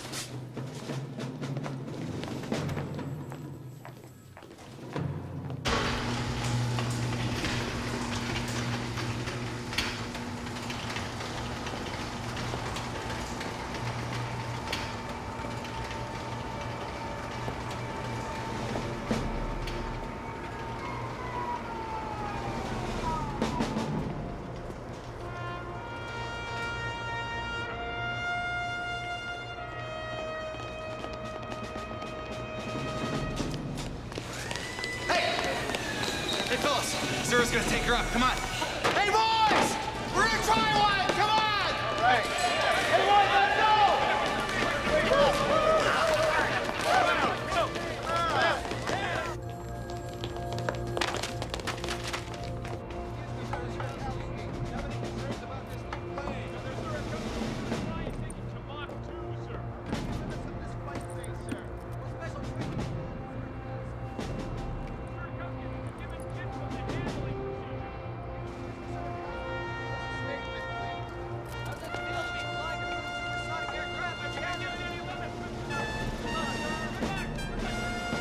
Okay, strap.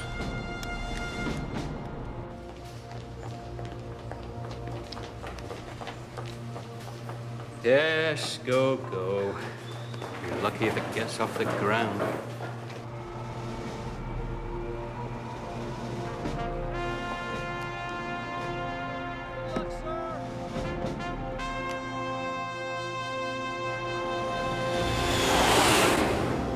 AVRO Tower, this is Chase Plane 117, entering a left-hand circuit at 1,000 feet, standing by.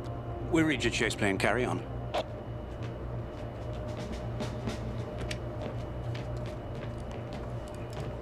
Morning. Morning. All right. We know it works on paper. Now we step into the unknown. Arrow 201, this is Tower. Do you read? That's affirmative, Tower.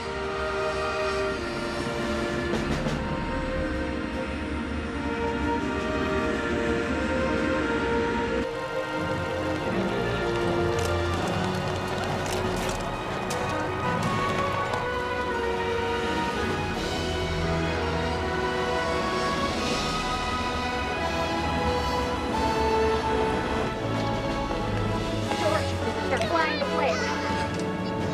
Hurry, honey, we're gonna see Daddy's plane fly. Finally getting it up.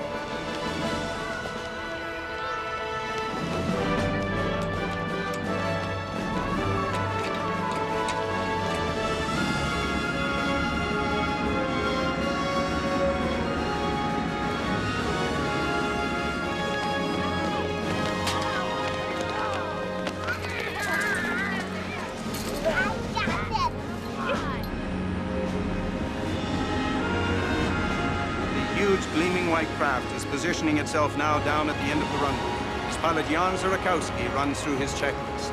Under the watchful eye of the men and women who built this, the world's most advanced jet fighter interceptor.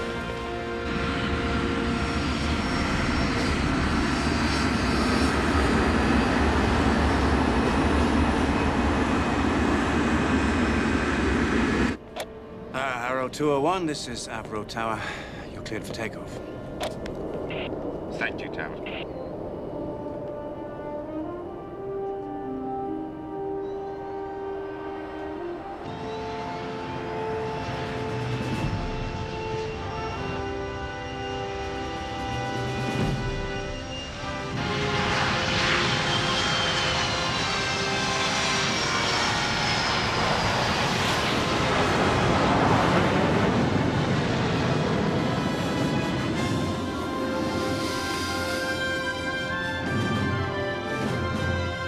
Arrow 201, this is Tower. How is it, Zora? Everything fine. We read you, Tim.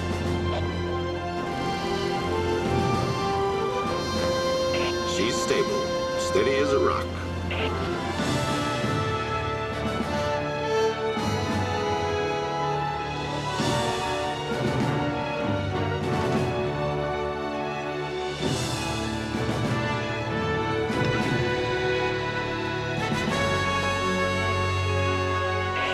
Gear up and locked.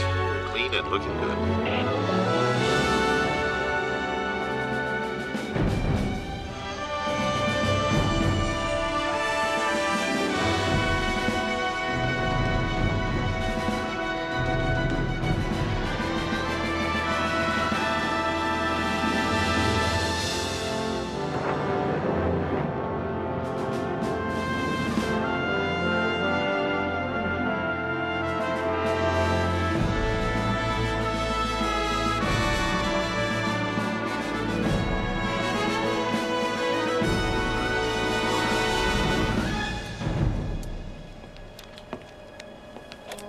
Jan, how does the flight control system feel? Fine. Mach 0.75. Entering a crosswind lane. Everything fine.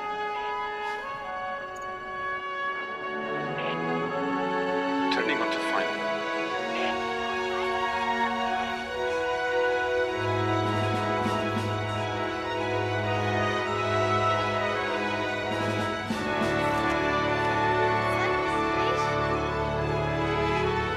Setting up for touchdown. Gear is down and locked. Looking good.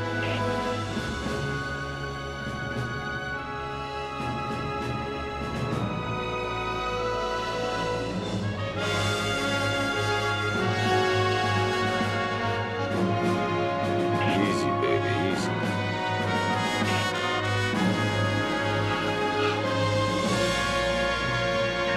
Leader, touchdown.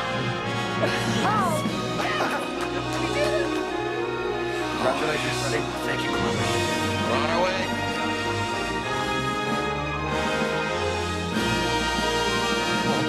Great team, a great plane. Beautiful.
So, ladies and gentlemen, we have witnessed history in the making here today with the first successful flight of the AVRO Arrow.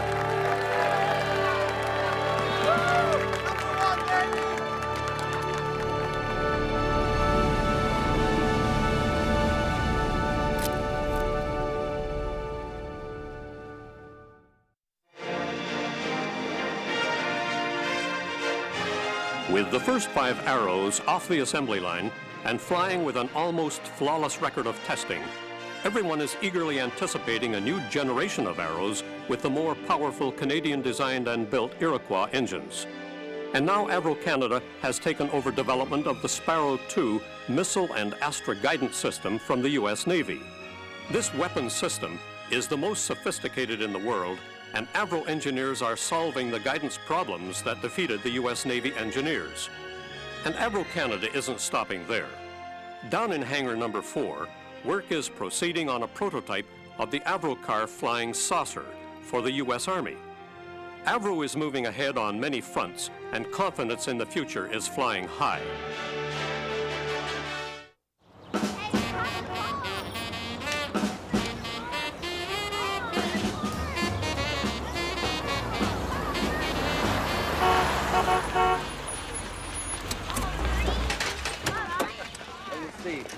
Hey, don't smudge it, huh? Ruby! Hey, Ruby! What do you think, hon? Biggest piece of sheet metal I ever saw that doesn't fly. Oh, it flies, baby. It flies real good. You can't afford this, Joe. Betsy was just fine. Did you sell some stocks? Didn't have to. Took out a loan. The bank just loves an employee of AVRO Canada. Come on. Kiss?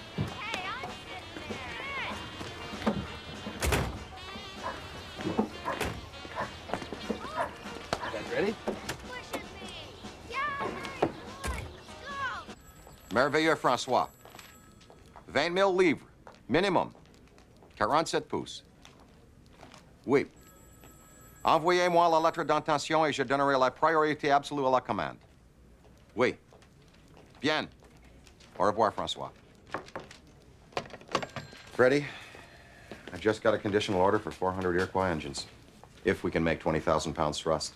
The French want it for their Mirage fighter, so keep on Critchley. Now, we need some more press releases. Something big. Need like a major story a week. Are we missing any angles here? Well, it never hurts to play up the Canadian aspect. Zero's been great for the international recognition. But we've got a Canadian plane, a Canadian engine, and I think it's time for a Canadian pilot. I know the Woodman would kill to get up there, and I bet we can get Colwood to do a feature story. All right, let's make Jack happy. All right.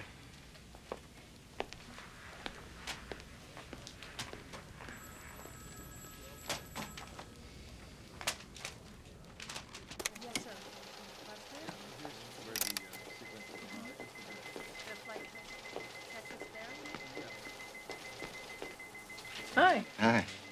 What are you smiling about? Gordon changed his mind. I'm going to do the next fight at 201. Congratulations, that's great. Thanks. So, can you put me through some sequences? Sure. Why don't I take you out for a drink after work, celebrate? Great. I'll be right back. Okay.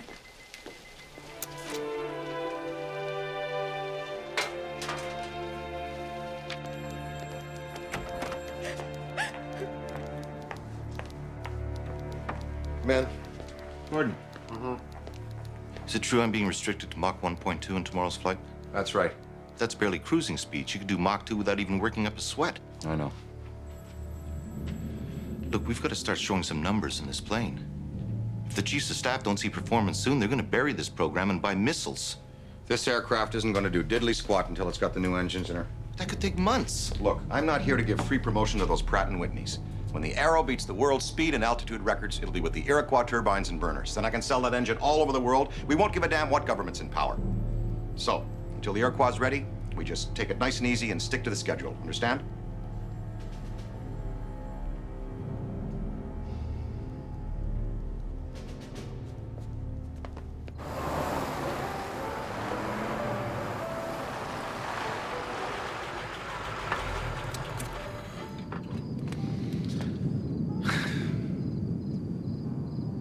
Sounds like Critchley's got the Iroquois up and running again. Doesn't bother your kids? No, they're AVRO kids. They sleep better when the test engines are running. So do I, for that matter. Huh? That's the night shift shutting down. Lights go up, the water pressure goes down. Everybody's showering. And the traffic jams at shift change, they're just terrible. Nobody minds. This is Malton. It's the hottest little town in Canada right now. All the churches and houses and restaurants going up. All because of AVRO.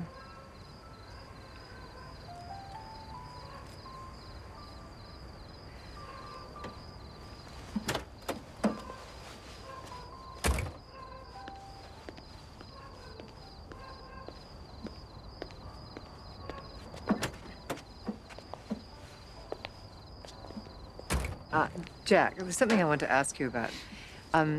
In terms of testing flight controls, it would be very useful for me to monitor the flight control system from the primary location. That way I can initiate direct analysis right at the source. What are you saying? You want to go up with me? But all your monitoring equipment's on the ground. That's true, but it's always better to collect data closer to the source. If you want to go up for a ride, why don't you just ask me? I want to go for a ride.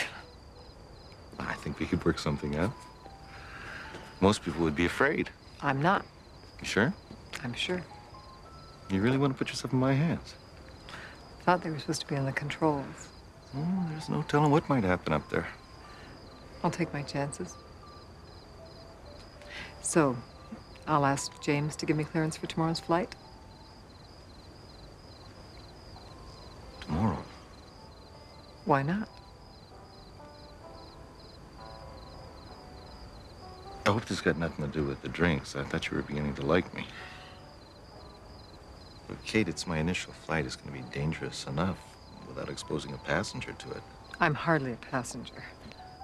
I don't think you should take this personally. I'll take you up another time. If I'm up there, it's going to speed up the testing process. I thought that's what you wanted. I'm sorry, Kate. I can't take you up this time.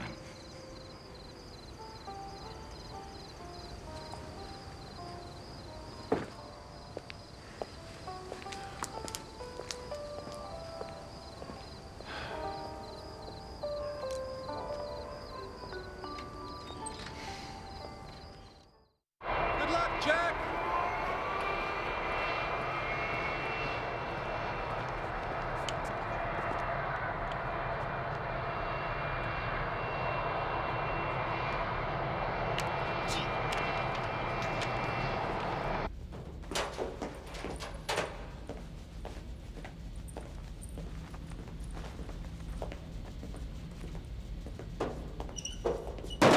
I told you I didn't want a passenger.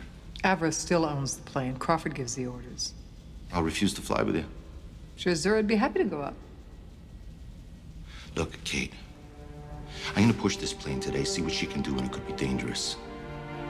But if we don't start putting some big performance numbers up soon, this whole program could be at risk. You've got a job to do, and so do I.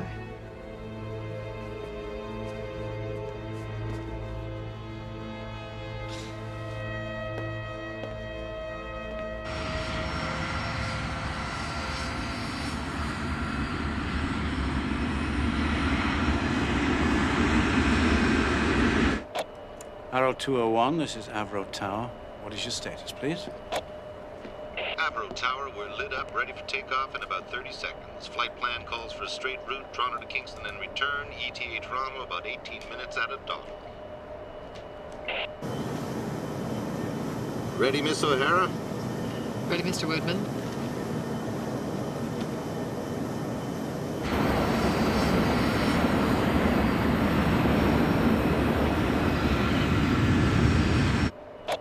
Arrow 201, you're cleared for takeoff.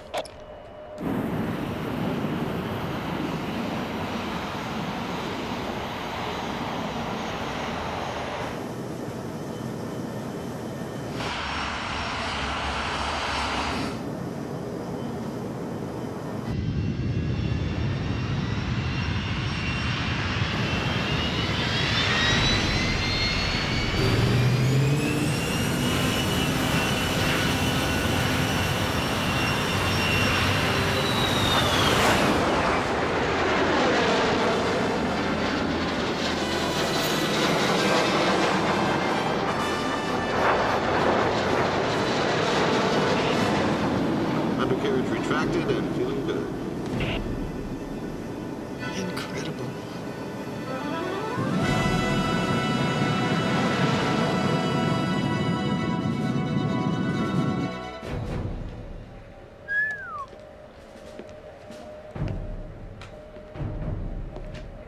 Are you using the Hughes weapon system on this rig? No. We're developing the Sparrow 2 missiles with the Astra guidance system here in Canada. You're building an airframe, an engine, and a weapon system? That's right, Colonel. What kind of ground control is required? None. You can't expect any ground control over the high Arctic. The computers will make each aircraft totally self-sufficient. They'll find the enemy, lock in, and destroy before he gets over the ice cap.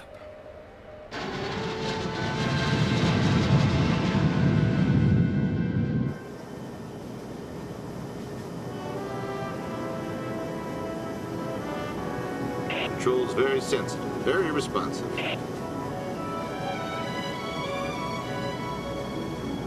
Can I switch to auto mode now? Auto mode? We just got up here. Well, let's see if the computer will take us to Kingston.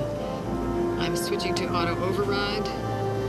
I'm dialing in the Kingston coordinates. Set. Hey, look, Ma.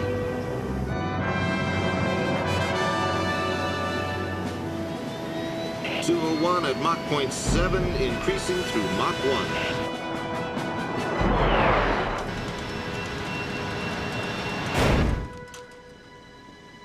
What happened? Gee, I guess the engines quit. What? Kate, we broke the sound barrier. You can't hear them. Oh. Asshole. Okay, here's Kingston. Auto mode's been having all the fun. When's it my turn? Just let me set the Toronto heading. 201, directly over Kingston Beacon, negotiating 180 degrees standard turn, not to exceed 1.5 Gs.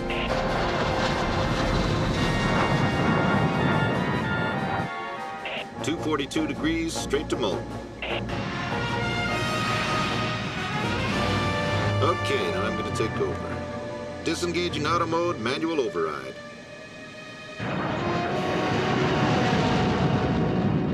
So, you ready? Mach 2, 50,000 feet? Do it.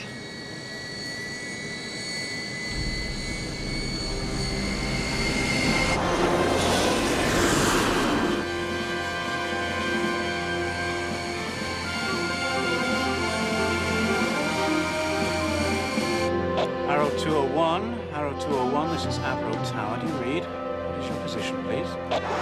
Arrow 201, Arrow 201, this is AVRO Tower. Please continue on course. Will do. Just going for a little altitude first. 3/4 throttle, still climbing and accelerating. My God, this is a rocket! What did I tell you? We're at Mach 1.6 at 32,000 feet. Make that 1.7. Arrow 201, Arrow 201, this is AVRO Tower. Please continue on course. Woodman, this is Gordon. Cut back your throttles. That's enough. Gordon, I can do Mach 2. I can take the world speed and altitude record right here, right now. Let me do it. I said no. If you break the records, those Frenchmen will buy the Pratt & Whitneys. We can kiss that engine contract goodbye. We wait for the Iroquois in 206. We're so damn close. All right, then, if you won't listen to business sense, listen to this. You have a female civilian with you in an unproven aircraft. No one knows what'll happen at Mach 2. It's your responsibility, Woodman.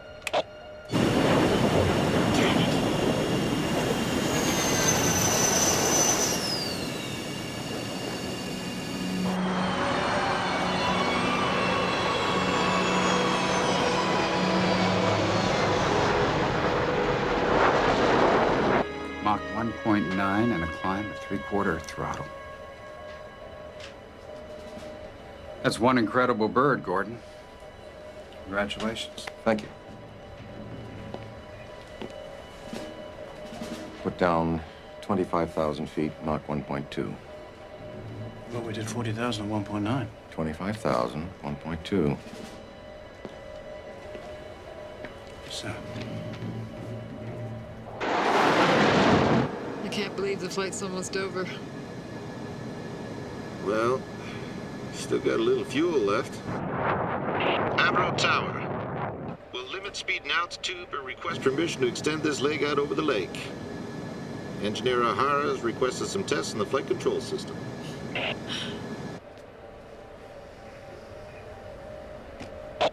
Arrow 201, this is AVRO Tower. That's an affirmative. Maybe we can have some fun after all. What are you doing? Ever been to Buffalo? Where's he gone? Arrow 201, come in, please.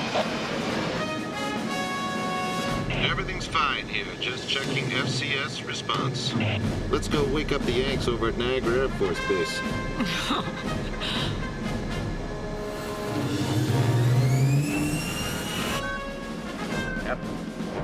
Captain, look at this.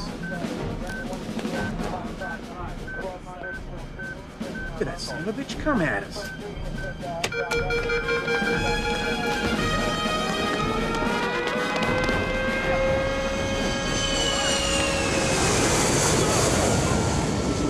What the hell was that?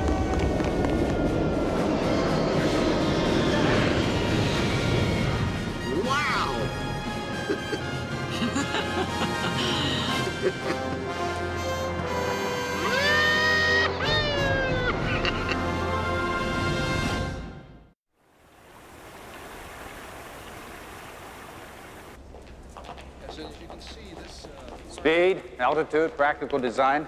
I think anyone can appreciate the superiority of this Canadian aircraft. I've never seen anything like it. And I recommend strongly we purchase several squadrons with this aircraft when they become ready for service. Look, if we buy a Canadian aircraft for American defense, our own aircraft companies will start raving nuts, and so do the unions. The last thing they want is competition from up north butting into their markets. You know, this Arrow is supposed to be a top-secret aircraft, yet the companies release scale model kits. Soviet agents are lining up at the toy stores. Sir, with all due respect, my priority is to provide my men with the best possible aircraft in the world. Why are the Canadians building military aircraft in the first place? I thought they built canoes. You know, they should have bought those surplus Beaumark missiles we were trying to sell them. Whatever happened to that deal? I'm telling you, we'd be fools not to have these aircraft for ourselves. It's not going to happen, Colonel. There's something I'd like to ask you, sir, on another point of business. When is the CIA going to share open and frank information on this U-2 spy plane of yours? What spy plane? Look, the sky is my territory. And sooner or later, you're going to have to deal with me. President Eisenhower has assured the United Nations there is no high-altitude American spy plane. I can only hope it's because he doesn't know. Are you going to brief me on the program or not? I can't help you, Colonel.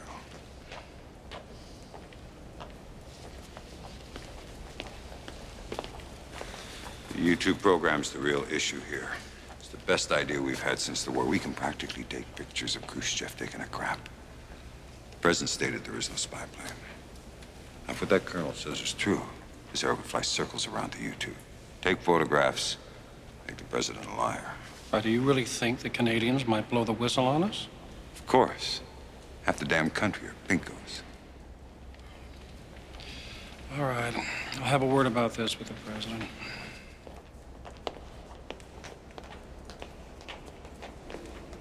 We're still waiting for your aircraft to achieve operational requirements. We have no doubt in the aircraft's abilities. You said that you could fly your aircraft to 75,000 feet. This report says you only made it to 25,000 feet. I don't care what the report says, Minister. I flew the aircraft to 45,000 feet. And you only flew to Mach 1.2. I terminated a climb at Mach 1.9. Minister, this aircraft will fly to 75,000 feet and at Mach 2.5, but the testing will take a little bit more time. We'll hit peak performance with the new engines. They're 28% lighter and 34% more powerful. And when will these new engines be ready?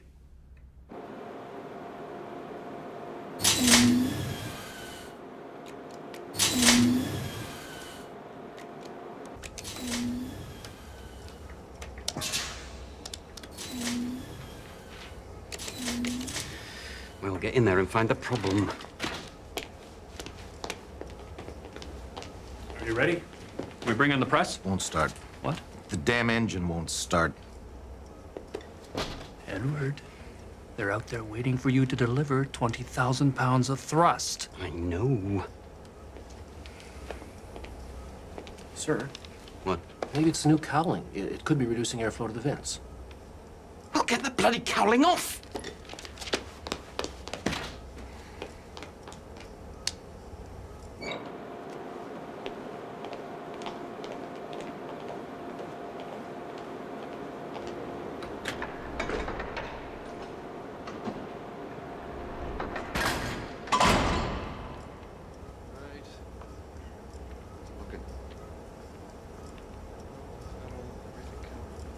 Go ahead, Mr. Critchley. We're ready here.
I told you, didn't I?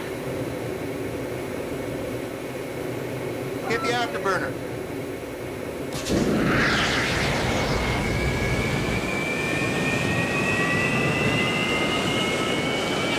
Extraordinary! That is extraordinary!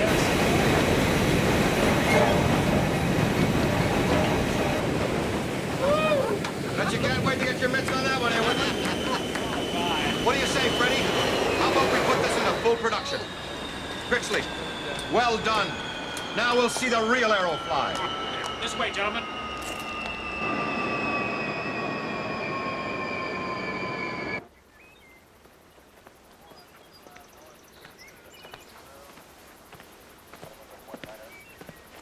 Does the president have his mosquito lotion? It's okay, he borrowed some from the Prime Minister. Hula poppers, jitterbugs, mep spinners, Canadian wigglers, American jiggers, flies, furry skirts and flash. For my money, John, you can't beat live bait. So it gets the action. I won't argue, Ike. Makes sense to give the fish what he really wants. I don't get much time for this lately. Calms the mind. First time in months I haven't thought about the national debt. Right. Just our luck. To be in office during a recession on a Cold War. And that Sputnik didn't help matters. Oh, well, ours will be up there very soon. Twice as big, 10 times more sophisticated. What goes on in those Russian minds? It's hard to believe they would actually consider an attack. Without sufficient deterrence, I don't doubt it. Their bombers are bad enough, but the guided missiles are the major threat. Have you thought about that defensive missile system we offered you? The Beaumark missiles? I'd buy them from you, Ike, but $200 million. That new fighter interceptor jet, the Arrow, has our defense over budget as it is. We could trade you some of those for the missiles. A fighter jet? Nope. We scrapped 2 of our own fighter programs. You scrapped them? Yep. Obsolete. Future's missiles, John, missiles. More dependable, cheaper, too. Of course, you're air chiefs. I won't tell you that. I won't admit that a cheap missile will do the job of manned aircraft. Put them out of a job. Let me tell you this, John. Beware of big business and the military. When they're in bed together, trouble for the whole country. No one knows that better than this old soldier. If you buy them, we'll help you install them up in your uninhabited north. Soviet nuclear bombers will be brought down safely in the high Arctic. If you don't, we'll have to install them ourselves just south of your border. But then those planes would be shot down over our cities. Think about it, John. I'm pretty sure that the missile option would be best for both of us. See, what did I tell you? Live bait.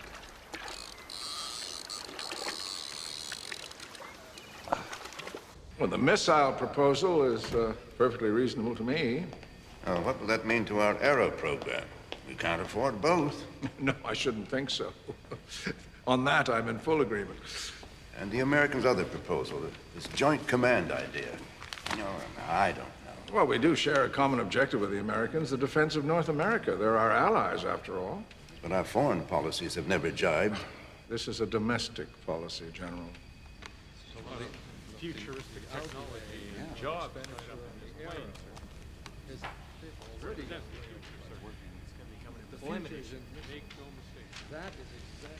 Perhaps, in the interest of national security, any further performance figures on the Arrow will not be made public. We'll determine what the Canadian people need to know about its capabilities. Yes, Prime Minister.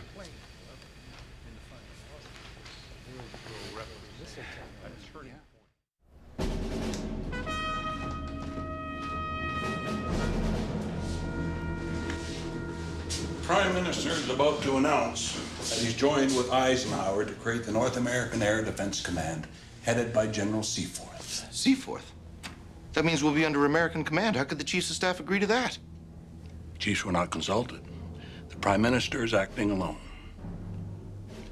There's more.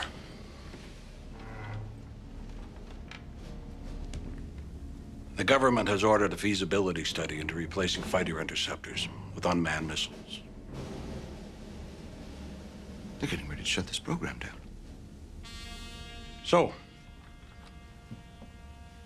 how close is 206 to flying? Claire! Claire, please come back here. Claire! Claire!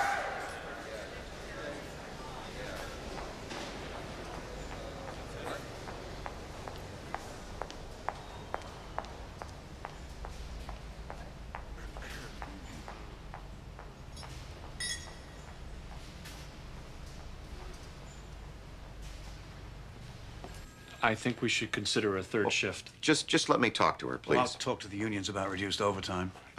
Just tell Also, her I've I only need increased a the minute, media right? campaign to encourage stories in the newspapers. I know. And I thought I know, a but promotional film just for a minute, schools please. would be effective. Well, for God's sake, don't mention any more about that flying saucer. I said I know that. There's also a toy God damn manufacturer that wants to put out another Arrow model kit. Good. We need good workers like you. How about you, sir? Hi, I'm from North American Aviation. What's going on here? This joker here's from North American Aircraft. He's offering us jobs in the States. How'd you get in here? What makes you think any of us would want to work for you, huh? We're building the most advanced aircraft in the world here.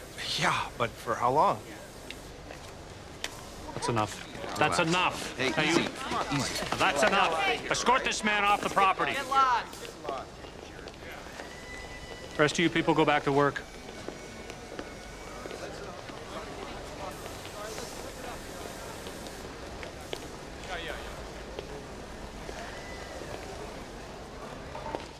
Oh, yes, I know. The company claims that the Arrow testing is going very well, but has anyone been allowed to confirm this? Are you saying the company is lying about the Arrow's performance? Well, now this is off the record. I mean, there's been a secret report. The Arrow is not turning out to be the aircraft that we'd hoped it would be. It's unstable at high speeds, 25,000-foot ceiling, fuel boiling in the wings. And the price per plane has skyrocketed to $12 million. I'm afraid, as pretty as it is, we've got ourselves a lemon. Tell us on the record. Yes, sir. What can we tell the Canadian public? I want to know what is going on. Okay. Well, first, the Arrow is a liberal program. Conservatives would love to see it fail. Then there are the Americans. They'll have a hand in this somewhere. Their aviation industry would never let them buy Arrows. So if they can't have it, we can't have it either. Then there's Crawford Gordon. He's got enemies everywhere. They're all in control now. Plenty of long knives, and Gordon's their target. Well, what about the people? I mean, don't they understand what's going on? You have to write stories that let the public know what we're doing. The Arrow is a wonderful success. In this country, that's the problem, Kate. It's too much of a success. Well, this is a lie. Can't you dispute it? Well, give me something. All right. They're basing their $12 million figure on the entire program if we build 30 aircraft. If we build 100 as planned, the cost goes down to $4 million each. I mean, that's less than the F-104. Well, no one reads rebuttals. Look, right now, the Arrow being terrific is a non-story. Newspapers aren't interested in it. The Arrow is a lemon. Now, that's a fresh story. That's what sells newspapers these days. Even if we wanted to print a pro-Arrow story, the government has stopped us from printing performance numbers for security reasons. Well, what about a story about the workers and their families? The men on the line. I mean, you've done stuff like that before. What about the people who have devoted their lives to this company? They'll call it soft, but I can try. Thank you. What about when 206 flies and breaks every record? You gonna print that? When you break all the records, I'll get it published, one way or another. Crawford, this is your new secretary, Gloria Collinson. Oh, hi, Freddie.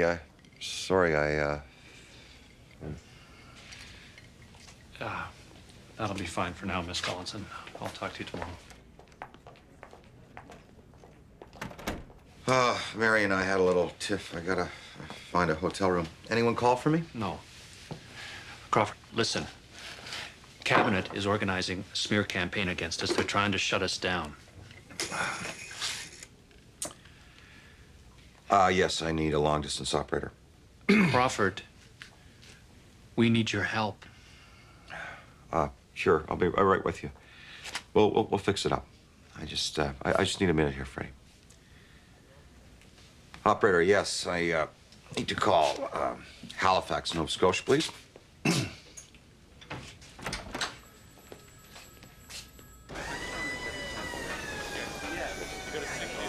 This engine doesn't fit. Well, you'll have to redesign it. Redesign it, but we did it according to your specs. The specs have changed. I had to modify the vents. Why did you modify the vents? So I could move the fuel feed aft. Well, why did you move the fuel feed aft?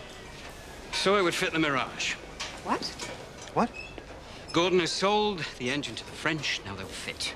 French? The hell with the French? Look, all you have to do for it to fit the Arrow is redesign the intake. But this is our engine. It's not your engine. It's my engine. Now, you better face it. It's your airframe that's getting the bad press. My engine has a better chance of surviving than your airframe, so you can damn well adapt for me. Never. Jim.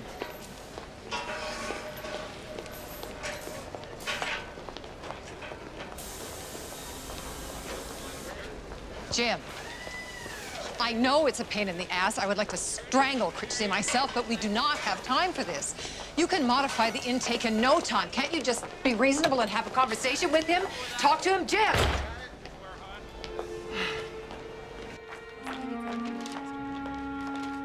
Where's Crawford? Halifax. What? Halifax. He's trying to get Claire to come back.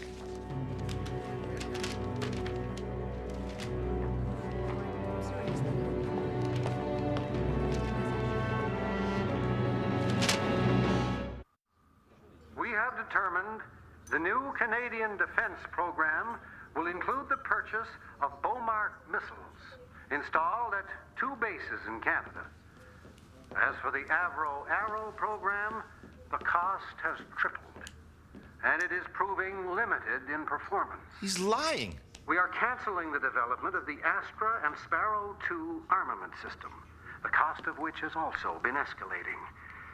We will be making a final decision regarding the Arrow program shortly after our reassessment is complete in April.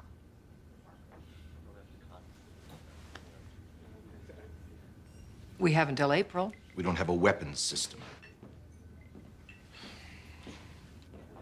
Maybe I could talk to Colonel Fairchild. Maybe through NORAD he could give us a discount on an American arms package.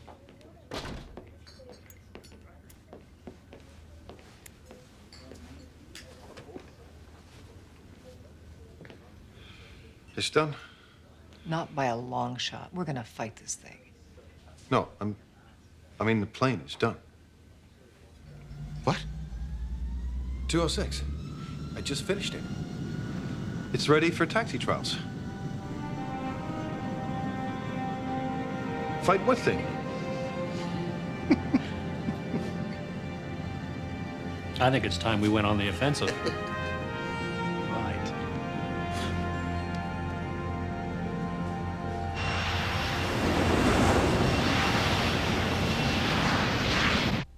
I'm telling you, I have flown this aircraft, and it will meet all expectations. This secret cabinet report is all lies. And the real question remains, do we need fighter interceptors anymore? Or are they simply obsolete as compared with missiles? Manned fighters will remain an essential part of our defense system. But why? Gentlemen, thank you very much for seeing us. Is the Prime Minister coming? No, I'm afraid he had a previous commitment. I see. Well, we have a new proposal for you for the Arrow program.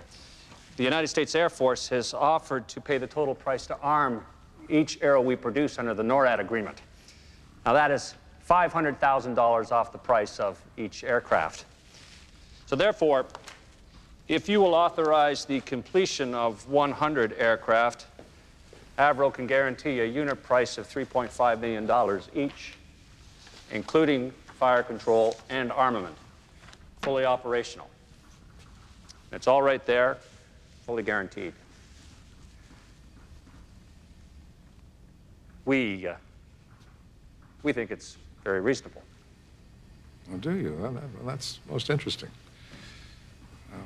Carry on, Mr. Smythe, carry on. Thank you. Certainly much cheaper than the inferior American planes. And of course, 60% of all the money that is spent in Canada is reclaimed by the government in taxes. So you see, it makes all sorts of sense to Are you actually thinking, sir, of replacing fighters with missiles for the primary defense of Canada? Why not? The best defense system must bring a man into battle to analyze and act. A missile can't tell the difference between a Soviet bomber and a TCA passenger plane that's gone off course. You can't call a missile back. Do you want that responsibility?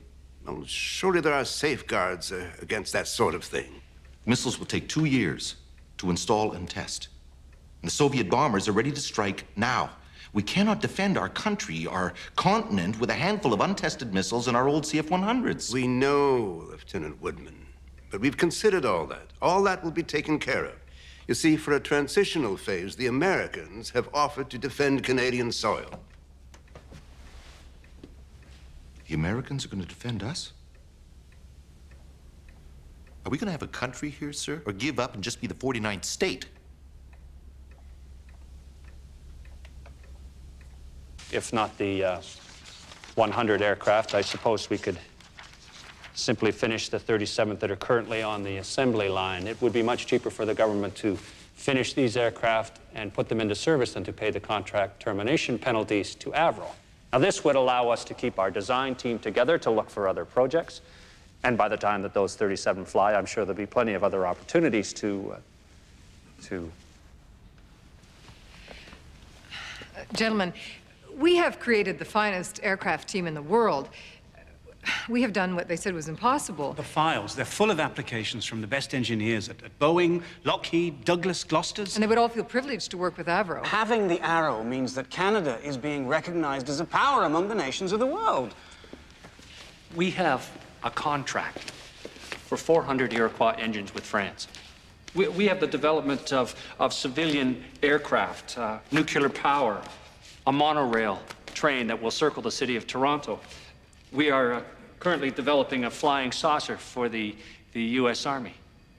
With this amazing team, I think it would be crazy for you to... Mr. Smythe, we asked you some time ago to consider less highly technical work that AVRO might do if the Arrow was no longer in production, such as perhaps the manufacturing of products more practical to Canada's needs, as in, let's say, aluminum boats or home appliances, even cookware. Cookware. Cookware.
Crawford?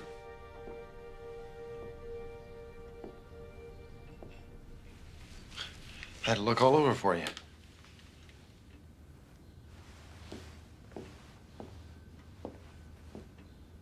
I've got something to show you. You know, I can understand you wanting to get away from people. I like to do that, too. Now, here is the Mark III, high altitude. It'll get us beyond 100,000 feet. We can have one in the air next year. Look, here's what happens. I fly up to the stratosphere. That's the edge of space. Then we flip her over. Then we open the belly pod. And here we have the missile. And we just launch it right into space. Right into orbit. At that kind of an altitude, we don't need those big rockets that the Americans and the Russians have. Just little ones. We can do the same thing with a manned capsule. We could have a man in orbit the end of next year. But the best thing, the very best thing is we can use the Arrow as a platform and we can launch a vehicle to the moon. We can do it, Crawford. We can go to the moon. Yeah, see, I was having a problem with a rocket propellant and the trajectories for the lunar orbit and some other things and so on and so forth. But I figured all that out, and we can do it now. So, when can we start? Go to the moon? Yeah. Yeah, I still some work to do on the landing craft and the primary rocket. Immediately. I'll inform Ottawa right away. Well, start with something modest, like 100 million.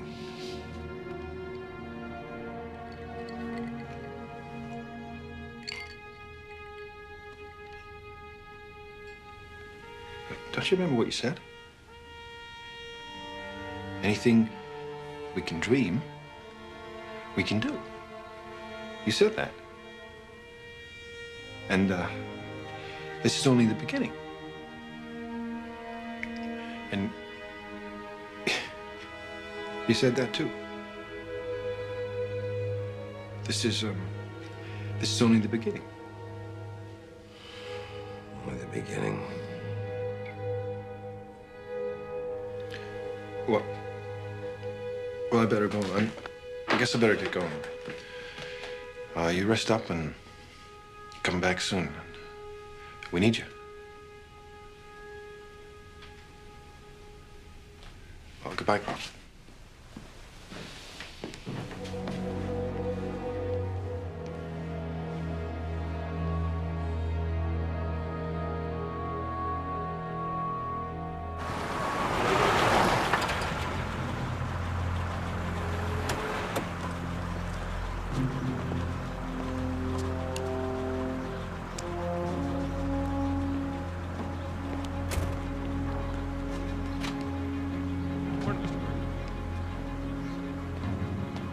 Morning. Hello. Good morning, Mr. G. Good to see you. Good to you. James, Great to see you again, sir. Tell the boys in assembly. I don't know why. Tell everybody on the show. Good morning, Kate. Crawford, we were just discussing Cabinet's decision to go ahead with the Beaumont missile purchase. Yes, but remember, Freddie, governments come and go. AVRO is here to stay. I said the future is unlimited. We're not going to let some gang in Ottawa destroy what we created. Now, all right, there's a lot to do. What is the status on number 206? Well, we should be able to get her in the air in a couple of days. Good. You and Jim make sure that happens.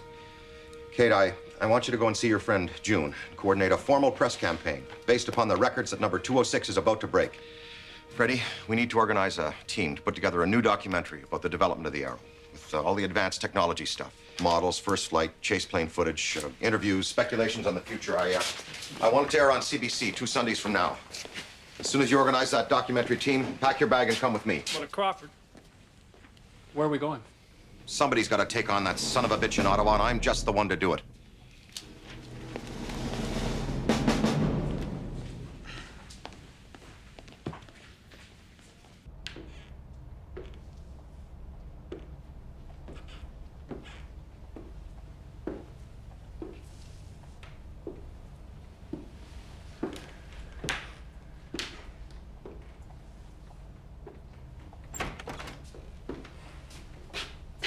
How much longer will his lordship be?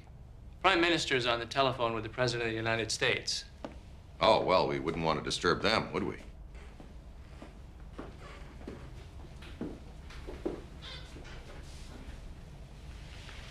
Now remember, Crawford, all the performance reports that James prepared is in the file I gave you.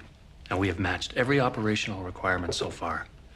Also, there's the financial reports. We're a little bit over budget, but not much compared to the Brits Hunter or the Yanks F-104. Crawford, you need to give him the employment numbers. Tell him about the 654 subcontracting companies. Tell him about the international patents that'll bring in millions. Yeah. Point out to him that 60% of all funds that are spent in this country are returned to the government in taxes. Talk about the passenger aircraft, the commuter transit, the monorail system, the space program. It's all in the file. Don't worry. We'll have a good little chat. I know. Now, where's the file I gave you? Oh, damn. I must have left it on the train. Oh. Prime Minister will see you now. Crawford, listen to me, please. He doesn't like smoking or drinking or profanity. Don't worry, Freddie. We're going to straighten this whole goddamn thing out.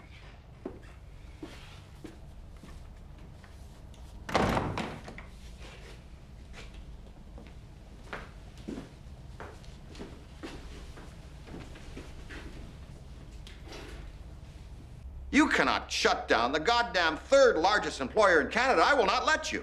The AVRO Arrow has become a multi-million-dollar make-work project. You really don't understand, do you? You know, it's politicians like you who would keep this country from greatness. If you have no respect for me, have respect for my office. I am the Prime Minister of Canada. And I demand that you personally guarantee that the Arrow program will not be canceled. If you don't lower your voice and stop pounding my desk, I'll call security and have you thrown out. You've been spreading lies about my airplane. Well, I will tell you this, that when the all-Canadian Arrow flies and breaks all the world records, you and your cronies will be exposed for just who you are, a bunch of fools and liars. Get out!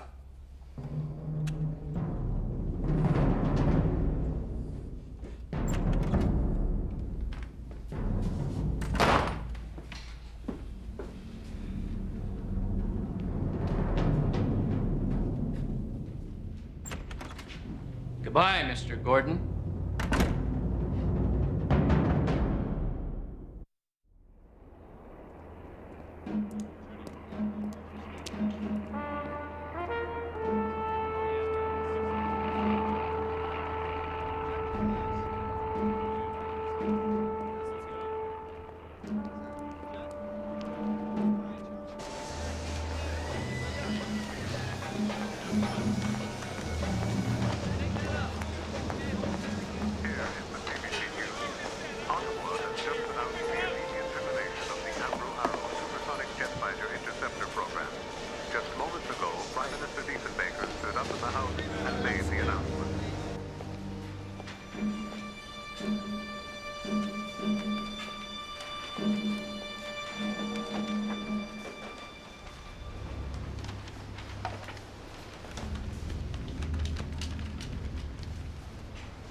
Program's been canceled.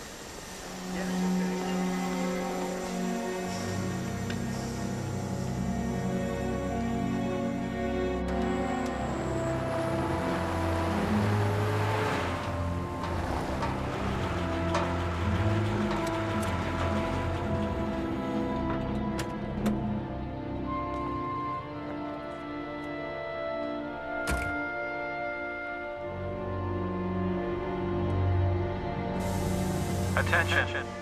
If I may have your attention, please. Prime Minister stood in the House of Commons this morning and announced that the Arrow and Iroquois programs have been terminated. This cancellation has been confirmed by the Department of Defense Production, and we have no further details until Ottawa gets in touch with us. We ask that you remain calm and continue your work. And later today, you will be informed as to our future. Thank you.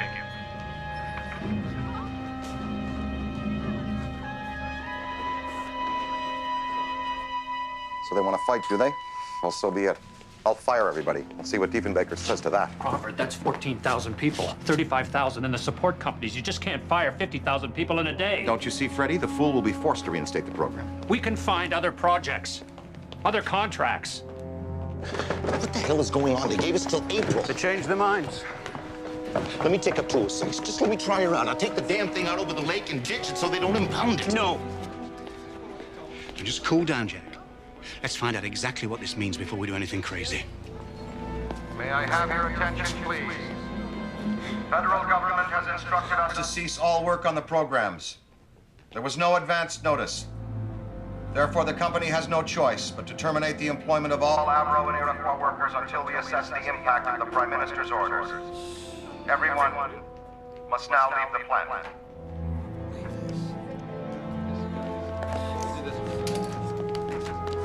What are you doing? What are you doing? You can't take this. Come on, put it back. Put it back! North American Aviation. We got a job for you in California. How about you, sir? Hi, I'm from North American Aviation, and we've got jobs for all. Boys, let me offer you a card. Boeing Aircraft make the finest planes in America. We need some workers for our city. You traitor. Screw you. I'm going to California. You're a quitter. That's all you are. You're just a quitter and a traitor. That's it. A quitter and a traitor. That's all you're ever gonna be. They did what? We'll offer to buy any that are operational. To hell with orders.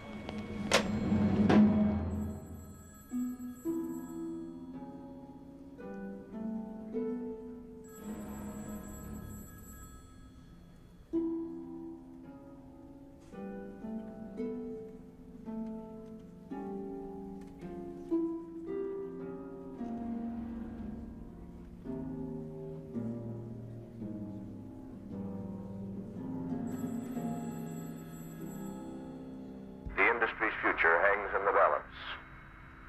Either way, the situation demonstrates how much aircraft production depends on government policy. The industry is trying to ease that dependency, but there's little chance of maintaining its present size with commercial orders. AVRO, in particular, has not. Work went on until the last shift. In fact, it was almost time for the final whistle when the 15,000-odd employees of AVRO and Orenda were told not to return. These men had taken a natural pride in producing the Arrow, undoubtedly the greatest achievement in Canadian aviation. Only a few will return to the final cleanup tomorrow, exactly 50 years from the day when the Silver Dart flew and Canada embarked on the air age. Now, the outlook is obvious, not only for AVRO, but for the industry as a whole. The government says plainly, a nation of 17 million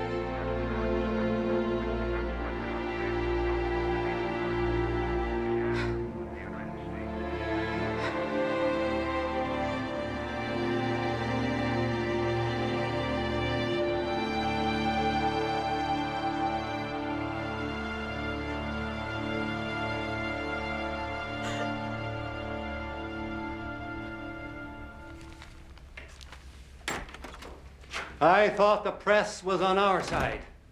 He's firing thousands. I don't think we have a choice, Mr. Prime Minister. For now, we'll have to reinstate the program. He's told me this was what the public wanted, to cut liberal programs and balance the budget.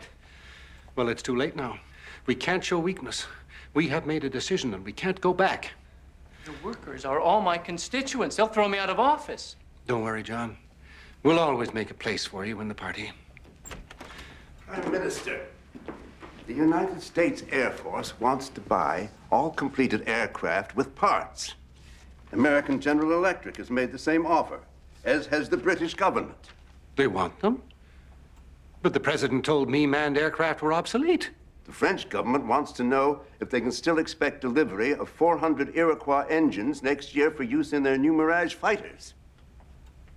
If other countries buy it, we'll look like fools. So what do we tell them? No. No to all of them. Not one Arrow or engine will leave Canadian soil. The program is terminated. I want you to get rid of everything. Planes, engines, parts, blueprints, patents, photos, films, everything. Get rid of them. Surely you can't. them all. Yes, I can. You're forgetting yourself, John. I want to be rid of these infernal airplanes. The sooner this is done, the sooner everyone will forget about them. You can't just shut down an industry like a workhouse. History will prove this to be one of the most colossal blunders made by a prime minister in the history of Canada. I am speaking for my brother machinists when I accuse the Prime Minister of economic treason, political servitude, and moral prostitution.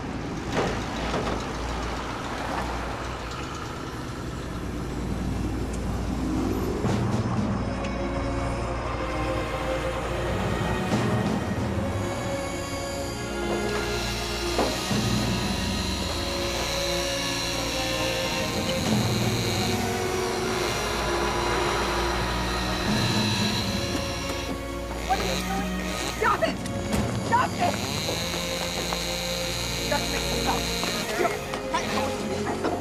Jack! Jack! Make them stop it! Let go of me! You have to make them stop this. What the hell's going on? It's a Department of National Defense order, sir. Destruct and dispose. Sorry, sir. Wait! The fuel and oxygen systems are charged up from yesterday. He's gonna blow himself up. Can't get those guys off the plane. It's gonna blow. You'll need a crew to empty the tank. Shut it off! Get away from the plane!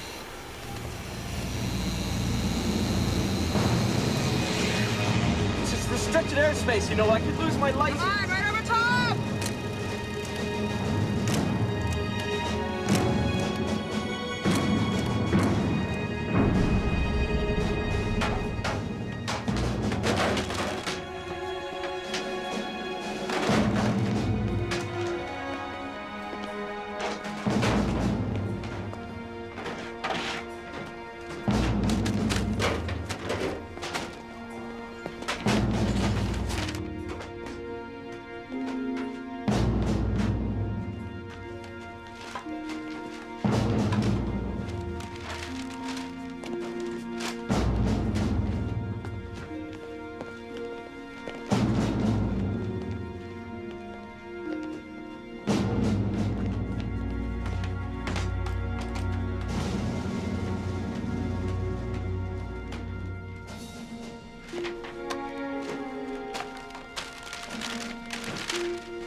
I should have taken up 206 like I wanted to. I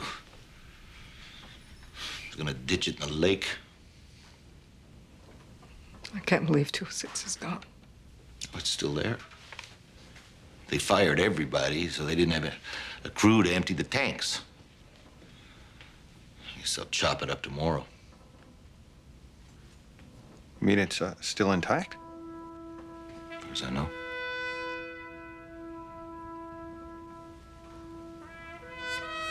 And it's outside? Fueled up? Yeah.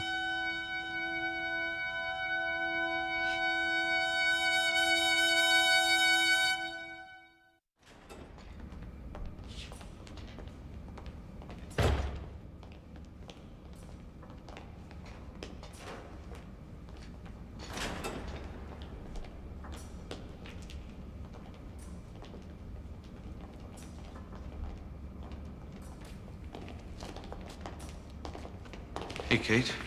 What's this all about? Thanks for coming. Lofsky?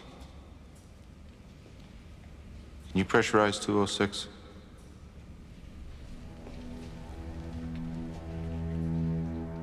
You bet I can. I want to come with you. Are you sure?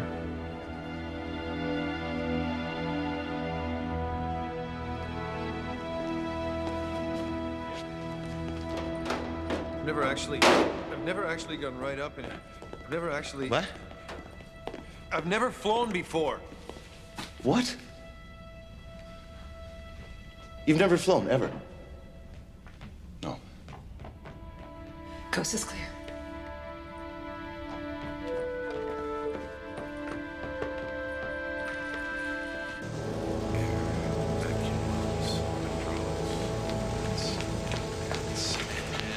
That's it. We are done. She's all yours, sir. Jim, you go on up. Good luck. Thank you very much. Good luck, Flight Lieutenant Woodman. Thank you, Engineer O'Hara.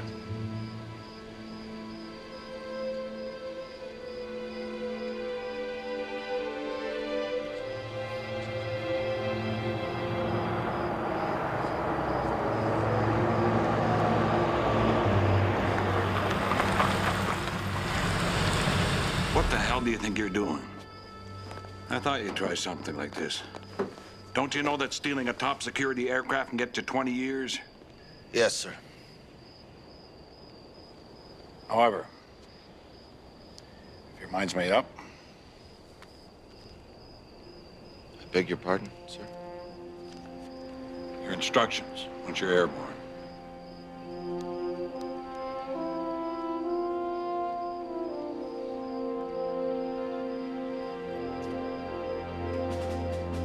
You'd better go.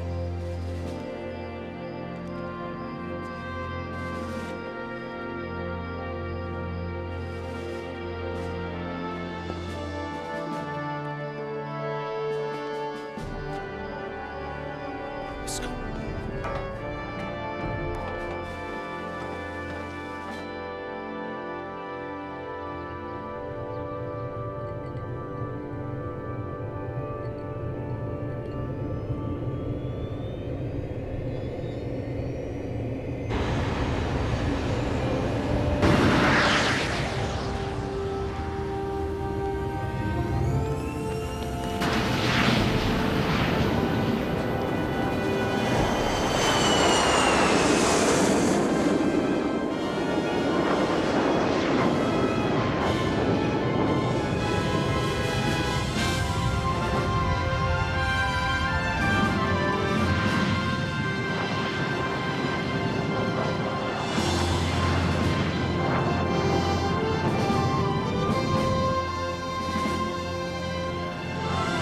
Feels wonderful, Jim.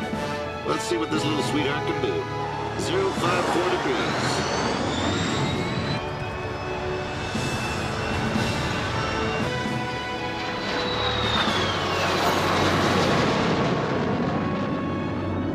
Afterburner now.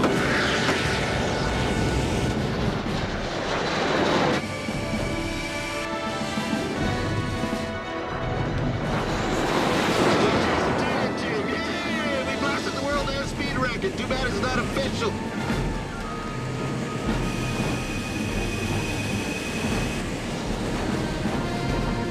There we go, past the RCAF speed requirements.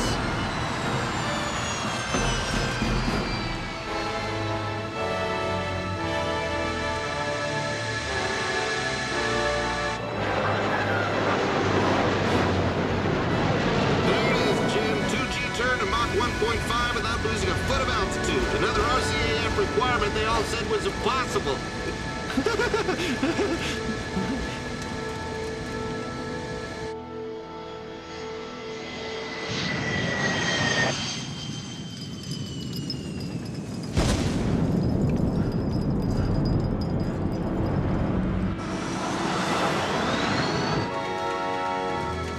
Okay, now what did the secret cabinet report say? Ceiling of 25,000 feet? I don't think so. My God!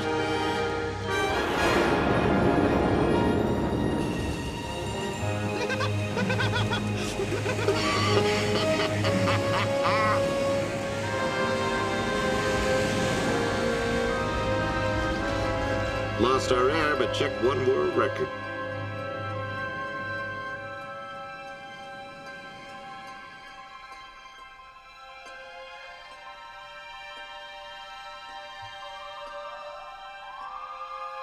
Space.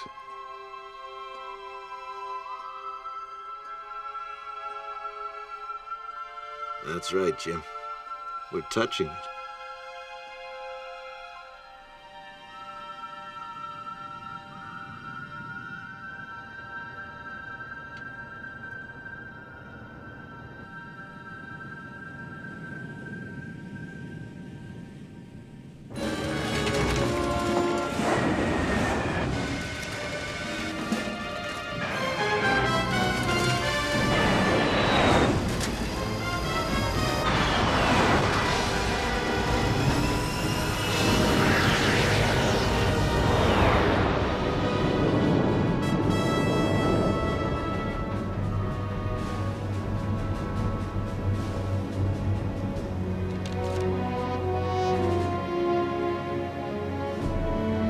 They got a destination for us, Jim.